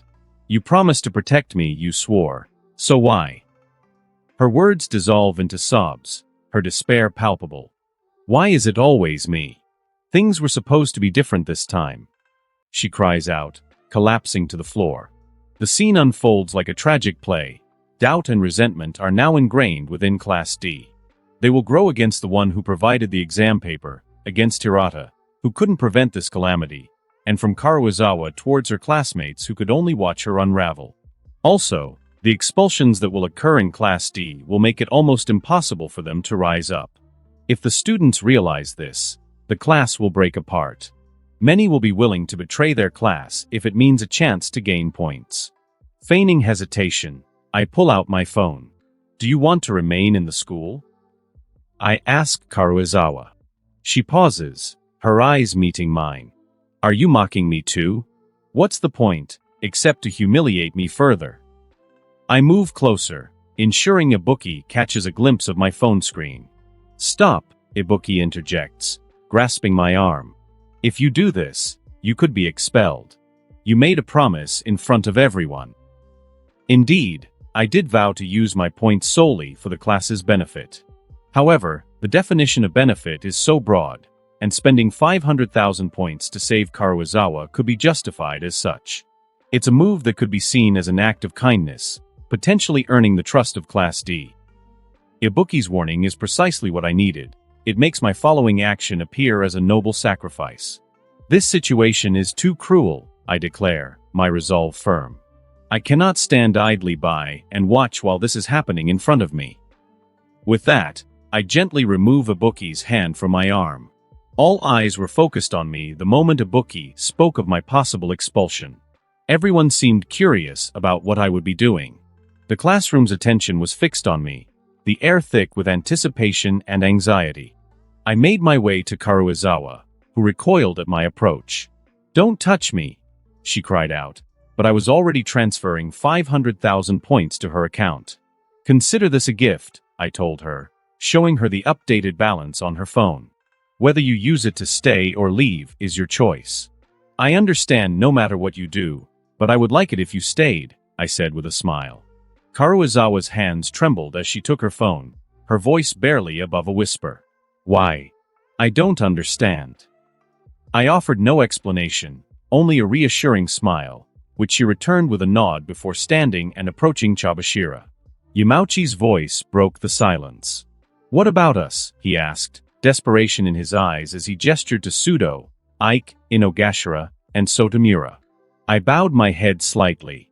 I apologize, I said, my voice steady despite the tension. Sudo's anger flared as he grabbed my uniform. You have more points, don't you? Ike added, his voice laced with hope. The issue isn't a lack of points, I began, but Chabashira interjected, capturing the room's focus. The points Yagami used weren't his own, she explained. He risks expulsion for this act. Karuizawa's shock was evident. He could be expelled for helping me, she asked, seeking confirmation. Chabashira nodded. It's possible, though unlikely, given his standing in his class. The students looked at me with newfound surprise, not fully grasping the unlikelihood of my expulsion. After all, I had amassed nearly 5 million points through my actions in Class C. A mere 10% of that wasn't a big deal. The chances of my actions leading to expulsion were slim unless an overwhelming majority of the class opposed them. As the realization set in, Sudo's grip loosened. The bell rang, signaling the end. Yamauchi, Sudo, Ike, Inogashira, and Sotomura, come with me, Chabashira commanded. Leave your belongings, you won't need them anymore. Like zombies, they followed her out, their fates sealed. The classroom fell into a hushed realization of their loss, a potential trauma that could be manipulated to assert control over another class through the fear of loss. Let's go, Ibuki, I say, turning to leave.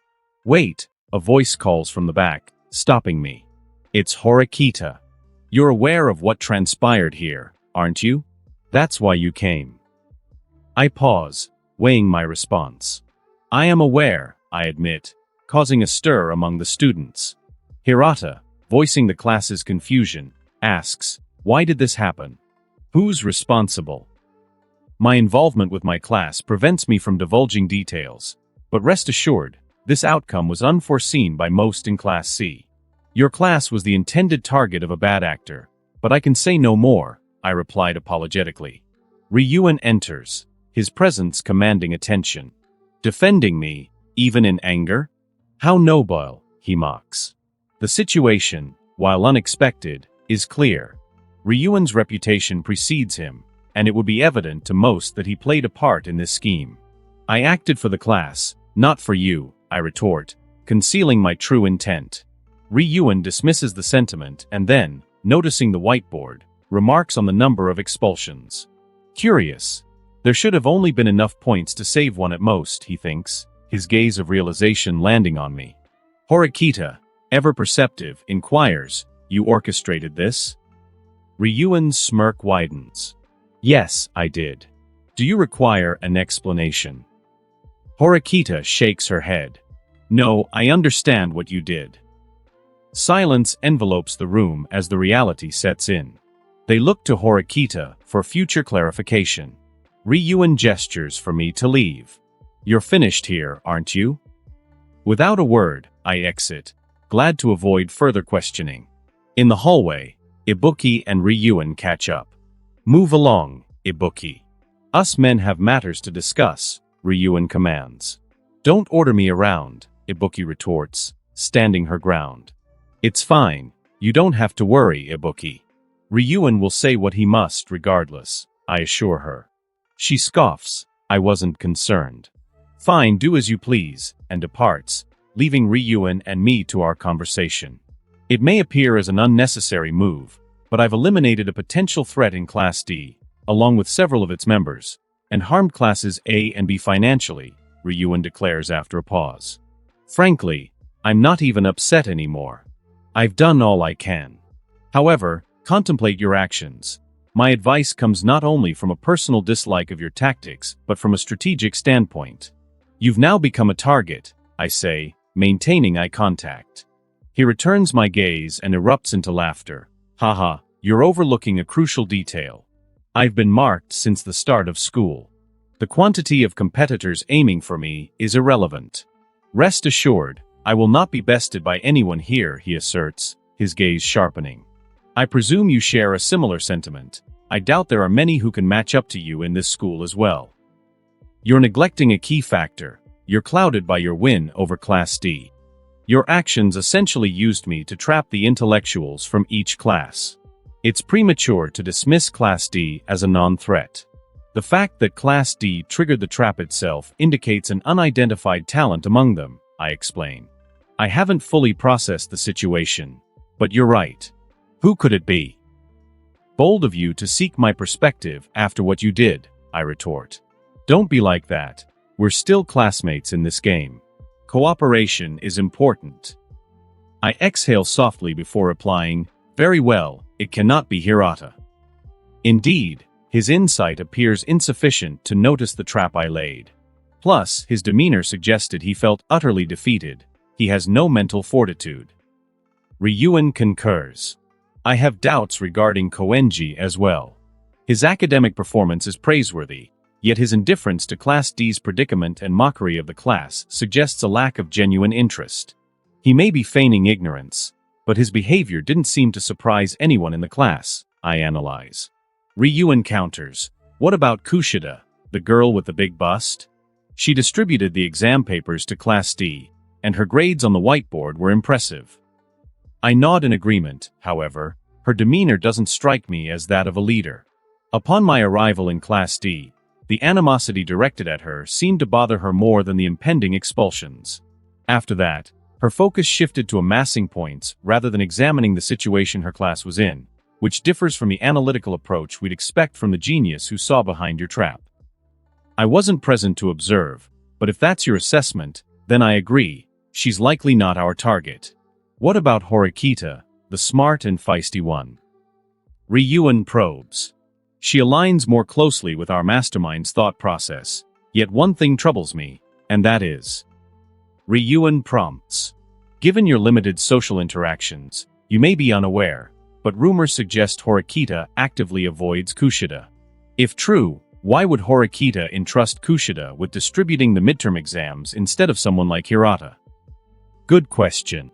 If I wanted to avoid someone, I would ensure complete distance, not entrust them with responsibilities, he acknowledges.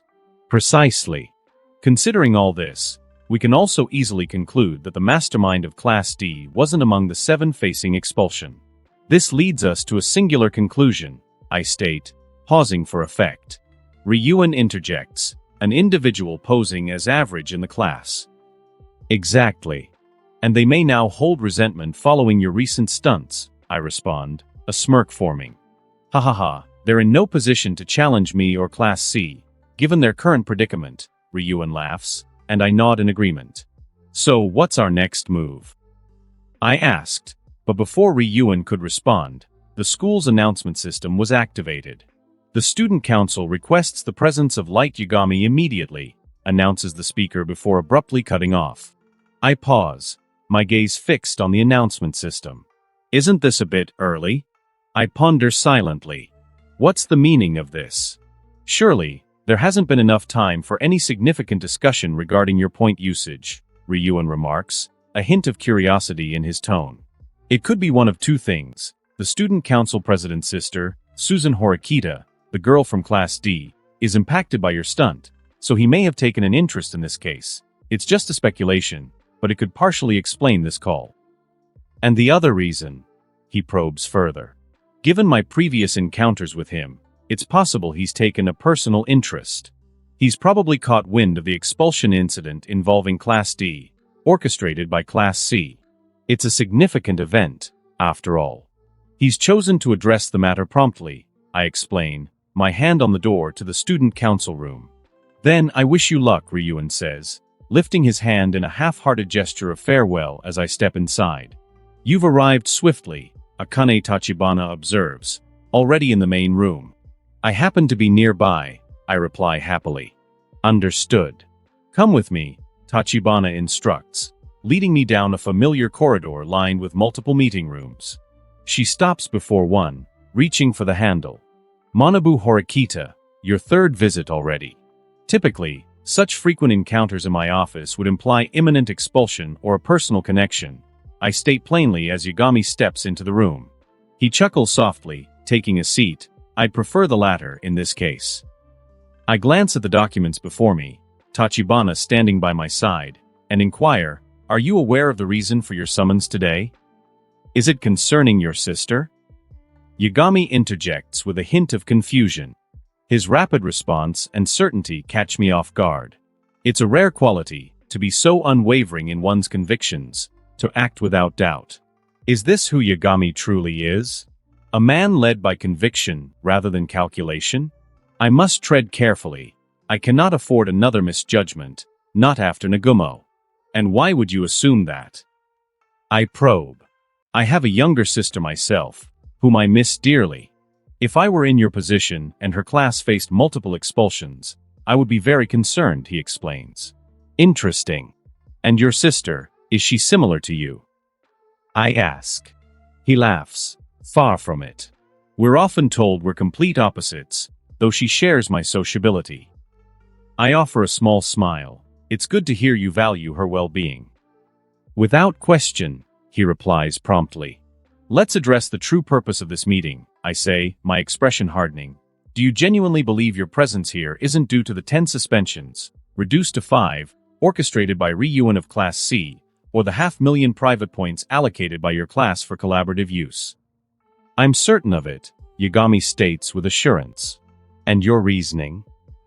I press, my gaze intensifying. I've committed no act to warrant this summons, President. If you've done your due diligence, you'd know I was manipulated by Ryuk, leading to the expulsions in Class D. Ryu's methods are indeed questionable, and I can empathize with your predicament, I acknowledge, but the expenditure of 500,000 points remains a significant concern. True, yet it's not a matter that would necessitate a meeting mere minutes after the expulsion incident. Unless I'm mistaken, President, you've used it as a pretext to inquire about an unrelated matter. Moreover, I maintain that my decision regarding the points was justified, a sentiment I believe you share. Therefore, my presence here isn't due to that, Yagami counters. You find it reasonable to spend such a sum to aid an unknown individual without expecting returns? I question, a trace of sarcasm lacing my words, yet his reply is unexpected.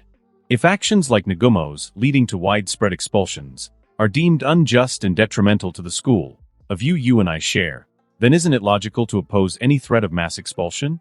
Therefore, isn't it justifiable for me to combat such threats in any way possible? Nagumo's approach was flawed, setting a dangerous precedent with mass expulsions that could harm the school's fabric. It's clear that preventing such an outcome would benefit everyone, not just one class. The scale of the issue is significant. It's not just 1 or 2 students at risk, but 7. While he managed to save 2, his direct intervention saved only 1. His actions were measured, not rash, showing a deep understanding of his limitations. He knew his defense may not be accepted if he went overboard. Yagami's smile was telling, reflecting our shared views on Nagumo, which we had discussed previously. His belief in his stance was evident. Indeed, the use of 500,000 points is not my primary concern, nor is it significant enough to warrant this immediate meeting, I concede. Tachibana and I have discussed Yagami's potential. She once questioned why I hesitate to recruit him to the student council, given his apparent capability to counter Nagumo's influence. It's not merely about shielding him from corruption. If Yagami is as exceptional as he appears, his placement in Class C is puzzling. The evaluators doubt his ability to forge genuine relationships, yet the truth of Yagami's character is known only to himself. As the evaluators said, we have no idea what Light Yagami is truly like, only what he chooses to show those around him. He is unreadable and unpredictable. Can I entrust someone with such an unpredictable nature with power? Yet, in his presence, I sense someone I can trust, a contradiction to my reservations. Share your thoughts on Kakeru Ryuk, I prompt. Ryuk. Contrary to popular belief, I don't consider him to be a bad person. His methods are reprehensible, and he treats the school's challenges as mere games. Yagami pauses, reflecting. Before he can continue, I interject. How can you then defend him as not being a bad person? Ryuk is like a prodigy who has never faced defeat. He views himself as superior, a mindset reinforced by his experiences. He acts with arrogance, not having encountered an equal. But misguided actions don't necessarily define one's character, Yagami elucidates. I understand his perspective. Many arrive at this school with a sense of invincibility, only to have that illusion shattered. However, Ryuk may be an exception, having orchestrated the expulsion of 5 students by midterms, a feat rarely seen here. Yagami resumes, however, his actions remain indefensible. Competition should be fair and within bounds. How Ryuk exploited me to achieve his goals, resulting in 5 expulsions, is despicable. I will ensure it doesn't happen again. I agree. Competition is acceptable, but people should be honorable. Those lacking it earn no respect from me, I reply. Yagami nods in agreement. Now, a decision looms before me. Yagami, do you still wish to join the student council? This is my course of action for now. If Yagami proves trustworthy, he could be the ally I need against Nagumo. He could be my successor, leading the school on the right path. While Nagumo's long-standing position in the student council complicates matters in dealing with him. However, Yagami's potential inclusion is different. As a new member, he would be easier to deal with and remove if necessary. I am also confident Nagumo won't be able to manipulate him, removing one of my main concerns regarding accepting my first year into the student council. Keeping a close watch on him and seeing how he plans on bettering the school isn't a bad strategy. Ultimately, my actions are in the school's best interest. If Yagami shares this vision or even one similar one, all will be well. If not, I will act before it's too late. Light Yagami facing Manabu, I couldn't hide my surprise. His offer was unexpected, especially given his stance on first-year student council members. But I was under the impression you were against first-year involvement in the student council? That's generally true. I hadn't intended to recruit a first year, considering the potential for Nagumo's influence. However, I have no such concerns about you. As the president, I have the prerogative to choose my vice president. Once Nagumo ascends to the presidency, which seems inevitable, the vice president position will be vacant, and my choice will stand, he explains. So you're suggesting I could join the student council now and potentially rise to vice president later, regardless of Nagumo's preferences? The current vacancy is for a secretary, Manabu clarifies, and I nod in understanding. Given that there's already a secretary, I presume the open position would involve assisting the vice president more directly, I surmise. Correct. The secretarial roles are tiered, and the vice president's secretary deals with significant responsibilities. But I don't intend for you to serve under Nagumo. He's smart. We won't be able to beat him with petty tricks, and a simple secretarial role wouldn't suffice to enact the changes you seek for the school. What do you propose, then? I inquire. Given Nagumo's attempts to recruit Ichinos, I am forced to act. While I can't alter the council positions themselves, I can redefine the secretarial duties. They're designed to provide assistance where it's needed, similar to the U.S. President's cabinet, where secretaries like the Secretary of State or the Secretary of Defense handle various important matters. I can reshape the current secretarial roles, which are primarily supportive. And what role would you assign me? Would I be working under you? I ask, intrigued by the possibilities. I wouldn't waste your talents on mere errands, especially since Tachibana already helps me with everything I need. The decision is yours. What area do you wish to oversee as secretary? Manabu offers. After a moment's thought, considering both the challenge of Nagumo and the broader needs of the school, I reply, school finances. It's a strategic choice. Even if Manabu restricts my actions, being at the forefront of financial matters will grant me access to invaluable information about the financial strategies of other classes. Nagumo's influence over the second years is heavily tied to finances, so my selection should come as no surprise. This role will also afford me some freedom in managing our class's points. However, I want, since I would be in charge of anything financial in nature, provided I don't overstep and compel Manabu to intervene. Manabu nods, seemingly pleased. It appears you have plans for this position, am I right? Honestly, I'd be lying if I said I hadn't considered how to leverage it for both personal gain and the school's benefit, I admit.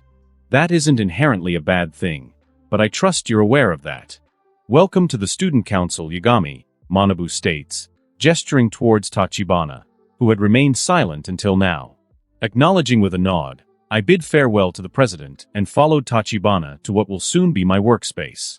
We've arrived, Tachibana announces, leading me into a room devoid of a nameplate, unlike its neighboring offices. A nameplate will be arranged shortly, she informs me as we step inside. Surveying the modestly furnished office, I smile. It has a certain charm, noting the dusty cabinets and the central arrangement of couches placed in front of a desk. No need to be modest. This office was supposed to remain unoccupied, per Manabu's plans. However, I'll ensure you have all necessary records related to points, as well as access to current data on your computer, Tachibana explains. Thank you, Tachibana. That will be quite useful, I acknowledge, then probe further, sensing her hesitation. Is there something troubling you? It's nothing, she dismisses quickly, making to leave. Yet, I could feel she was bothered by something. It's beneficial to share one's troubles, you know? She hesitates. It's none of your business. Please just let it be for now. Maybe it's not my problem at the moment, but it could be in the future. After all, we're going to be colleagues, and I hope we can become friends. Who's to say your concerns won't become shared ones? Her hands clenched, but not in anger, I continued. Should I find myself in a difficult position, I'd hope for someone to extend their support. Relenting, she bows and begins to speak. I may be overstepping, given your status as a first year, but I'm prepared to support you in any way if it aids Manabu. My abilities may be limited to simpler tasks, yet. I understand, Tachibana. Rest assured, I'll do my best to help Manabu. There's no need to ask that of me like this. And friends don't bow when asking favors, I reassure her, recognizing the value of a positive relationship with someone so close to the president. Thank you, Yagami. Should you need anything, let me know, she responds, a smile breaking through. Also, feel free to utilize any of the rooms here except the ones with a nameplate. The council's documents may prove useful, and you might need a meeting space. Inform me if you seek anything specific, she adds before departing. Did you enjoy my little act? I ask Ryuk, shutting the door behind me. He, it was entertaining. It took me a while to figure out why you helped Class D a bit at the end, but I think I see what you're aiming for. You even got promoted from a regular student, he replies. Yeah, being on the student council gives you a lot of power to shape the school. From what I've seen, Manabu either doesn't get that or prefers to be an idle president. If I had his power, I could and would have Nagumo expelled in a matter of weeks. The student council president's seat. I want it. It might take a bit, but I'll make this school mine. Back to plotting, huh? Ryuk says with a smirk. Something like that, but I'm not sure yet, I say, leaving my new office and the student council room. As I walk out, I'm stopped by a girl waiting outside. Hey. It's Karuizawa from Class D. Hello there, I'm glad you decided to stay, I tell her. To be honest, I don't know why I did, but I'm grateful for your help. I hope you didn't get into trouble because of me, she says, looking at the student council office sign. It's all right, just a slight talking to. I'll be fine. What about you? A lot happened today. I'm okay, I think. It just feels strange to be in my class and pretend like everything is okay. That's why I came here. But then again, do I really have a reason to feel this way? Karuizawa asks. I think what you're feeling is natural. I'd probably feel the same in your position. Really? She says, surprised, then smiles. At least I know I'm not going crazy. I know you probably know my name and yours, but I still wanted to introduce myself. I'm Kei Karuizawa. Light Yagami, nice meeting you, I reply. It seemed like she was about to ask me something, but then the school announcement interrupted. Good afternoon. I'm here to inform everyone that all student council seats are now filled. There's no longer a need to follow up with the student council about joining, as any statements or papers regarding joining will be ignored. The new member of the student council will have a special job. he can be considered the head of financial affairs at the school. First year Light Yagami, so any issues pertaining to points will be handled by him. Thank you, and have a nice rest of your day, the president says, ending the announcement. Ha! Karuizawa says, looking at me confused. The president called me to question and criticize my point usage, but I had also applied for the student council a while back, and he took that time to address my application, I explain. I understand, Karuizawa says, then hesitates for a moment. I know this may seem sudden, but can I have your number? She asks, blushing slightly. I have no problem with that, I respond, exchanging contact information with her. I don't have any points now, but when I do, we should go out. I want to apologize for yelling at you and thank you for everything, even if it's something small. So let's talk soon, all right? Of course, I reply simply, smiling at Karuizawa as she leaves. That was strange, Ryuk comments once she's out of sight and we're in a camera dead zone. Indeed, it seemed like she wanted to say or ask something but couldn't bring herself to do it, I respond. So why didn't you get it out of her like you did with that Tachibana girl? Ryuk asks. Because the more Karuizawa struggles, the more she gets into her own mind, the more helpless she feels, the better it is for me. Little by little, she will open up to me. She already is beginning to think negatively of other people and her class. She's growing more and more distrustful. So if I take my time, I can make myself her only lifeline, make her lose trust and hope in everyone else until I'm the only person she feels she can rely on. You make it sound so easy, but people are harder to break than you make it sound, Ryuk responds. Ryuk, it seems you're forgetting who you're talking to. There isn't anything I can't do in this world if I put my mind to it. We will see then. I'm curious to see what you will cook up, Ryuk responds. I have control in Class C, and I will soon have some in Class D. Class B is honestly a non-threat. They seem like pacifists and should be easy to control from the look of things. My main issue in the future will be gaining control of Class A. Well, I'll worry about that later. Karuizawa, throughout my life, I've always wondered, why does it have to be me? It might sound self-centered, but in my own world, I'm the main character, right? So it's natural to question why I've had to face so many challenges. It's painful to even talk about it. Not just emotionally, but physically too.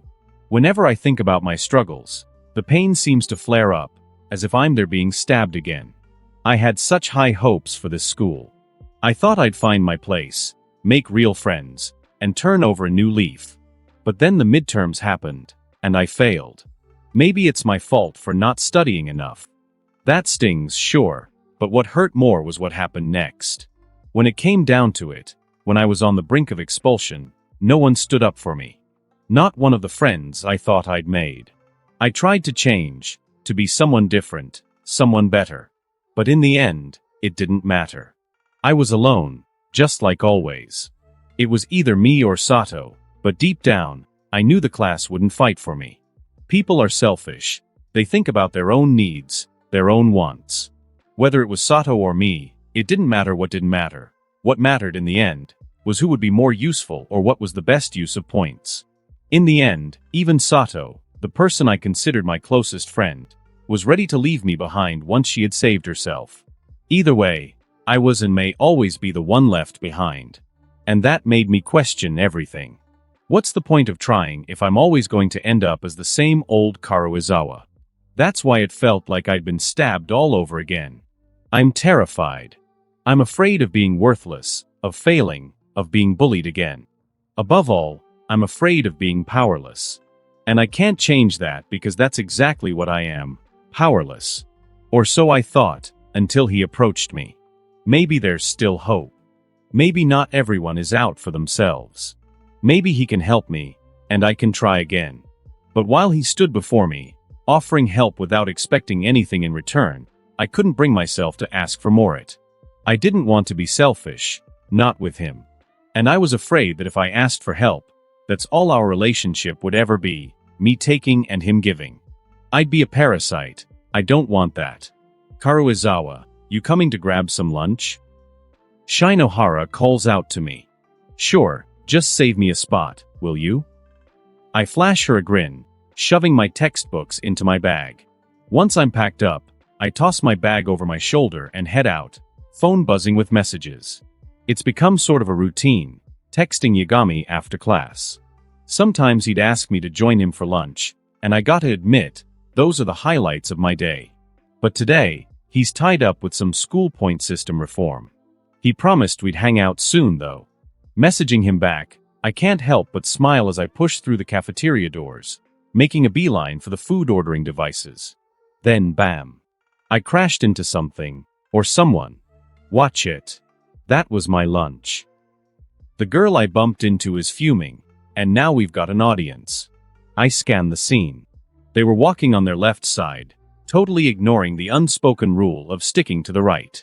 She's gotta be a second year, right? How does she not get this? So what's the plan here? My lunch is ruined. You gonna say sorry or what?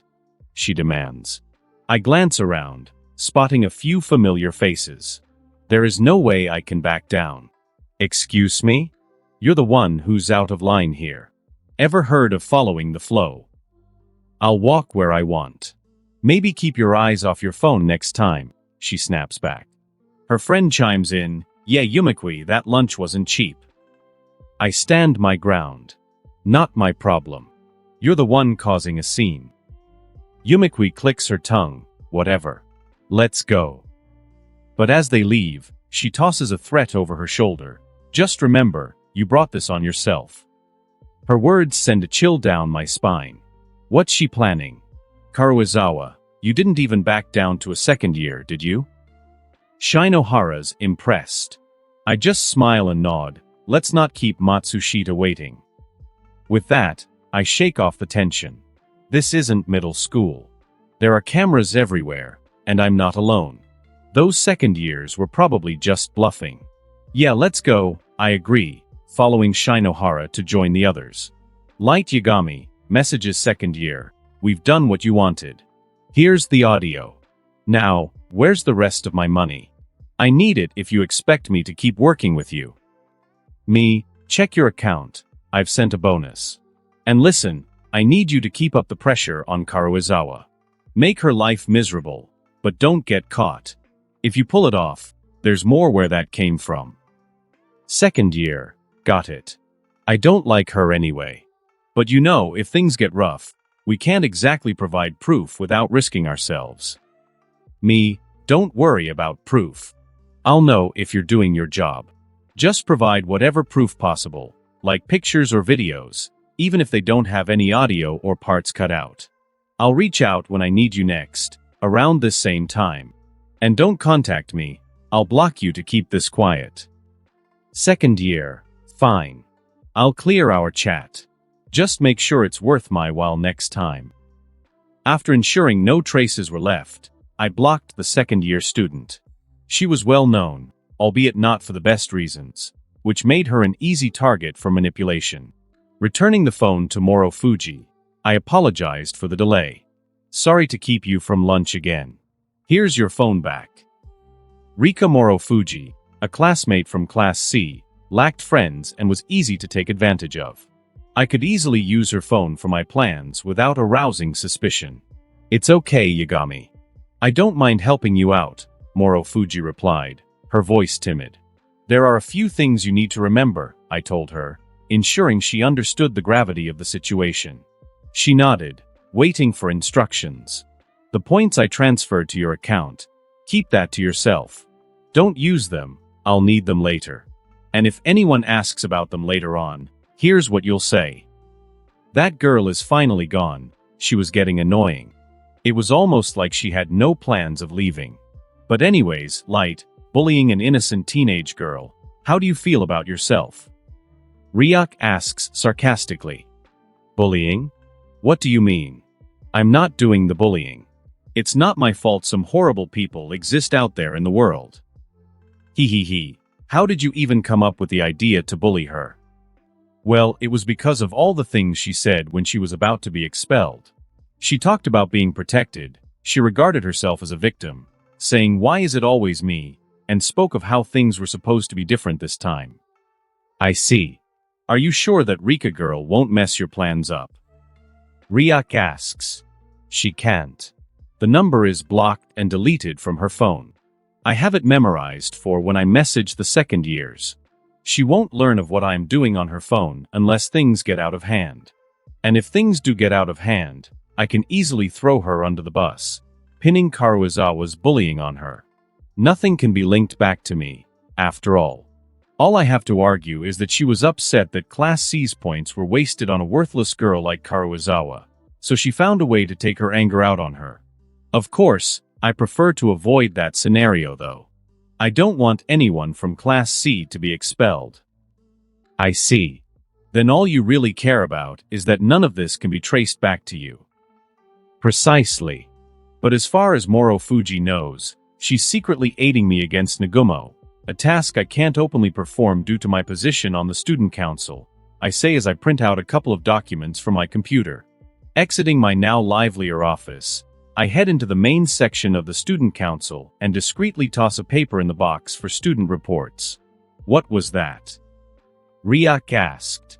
I whispered in response, you probably have an idea if you were paying attention to my conversation with Morofuji a bit ago, but if not, you'll learn soon enough. I then promptly headed to Manabu's office. Knocking on the door, I received a quick reply. Yes. It's Yagami. May I come in? I asked. You may enter, the president replied, and so I did. His office was similar to mine all around, although mine seemed more inviting while his seemed like a proper workplace. Walking up to Manabu, I placed the document I had made on his desk. What's this? He says, taking one of the documents and scanning through it. Well, I told you I had some plans for my position. This is the beginning of everything. Tell me what you think, I respond as he quickly flips through the pages. The Point Fraud Investigatory Act, huh? Essentially, you want the right to put holds and revert payments on student accounts and investigate the sources of particular streams of revenue from students' personal accounts to search for any fraud, Manabu replies. That's the gist of it, yes, I respond. I try not to get involved with the students of this school and how they tackle challenges they are presented with. I believe that if someone is capable enough to get away with an act, no matter how despicable it is, it would be wrong to take away from them what they accomplished with their own skills. This isn't about taking away victories. It's about raising the bar. If you want to attempt a fraudulent act, you better think twice, because right now the school is a big game of he said she said in these situations. This would allow for that to change, I respond. Fine, I'll accept your proposal, but I will change a couple of things. The duration of the hold you will be able to place will be a maximum of 3 days, not the indefinite amount of time you requested. To begin an investigation, you will need a legitimate reason to assume fraudulent activity is occurring, and to revert a payment or place a hold, you will have to fill out a paper and that must be sent to the school for them to assess the legitimacy of your claim. We here at the Student Council do not have direct control over points for obvious reasons. Everything is first run through the school. If by 3 days of the hold, you do not provide a valid reason for its extension or reverting of the payment will be undone, and if you do find any fraud, you will contact me to decide on a fitting punishment. I don't think I have to explain this, but if you are found abusing this system even slightly, even I can't help you, Manabu responds. That's all fair. Thank you for giving me this chance. And with that done, I exited Manabu's office. Some time passes. Messages second year. Here's a video of that Karuizawa girl crying. Oh me, good. Everything is proceeding as expected? Keep applying pressure. You'll get your payment as promised. Second year. It is, I'm pretty sure she's been bullied before. The way she shakes and cries, we barely touched her, and she has the guts to act all high and mighty. What a coward. Me, interesting. If she's used to being pushed around, we can push further. I want you to escalate things. Don't get overly physical to the point of beating her, but I want you to be as mentally abusive as possible. Touch her if you have to. Just don't cross the line set by the school. Second year, I guess I don't mind, but it'll cost you more, a bigger risk, you know? Me, I'll transfer half the payment now as a show of good faith. Consider it a bonus. Second year, I will, and I hope you don't plan on trying anything stupid. We're in this together now. Me, don't be dumb. You have my contact information, as if I were stupid enough to risk my status in the school. Some time passes. Messages second year. Look at her on the floor, sobbing all wet. She's been so easy to break, it's not funny.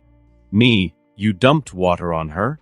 Second year. Of course not, that would be against school rules, lol. She's so scared we will tell other students about her bullying. We basically have made her our dog. Whenever we want or need something, we get her to go do or get it for us. And today we felt grateful enough to let her cool down. We told her to dump the juice she brought us on herself. And she did it right away. Wonder what was going through her head walking home soaking wet. Me, you've done well so far. The rest of your payment has been sent. Second year. Thanks. Do you still want us to continue? She doesn't argue back anymore. She just apologizes. It's kind of sad. If you wanted us to break her down, I think that's done.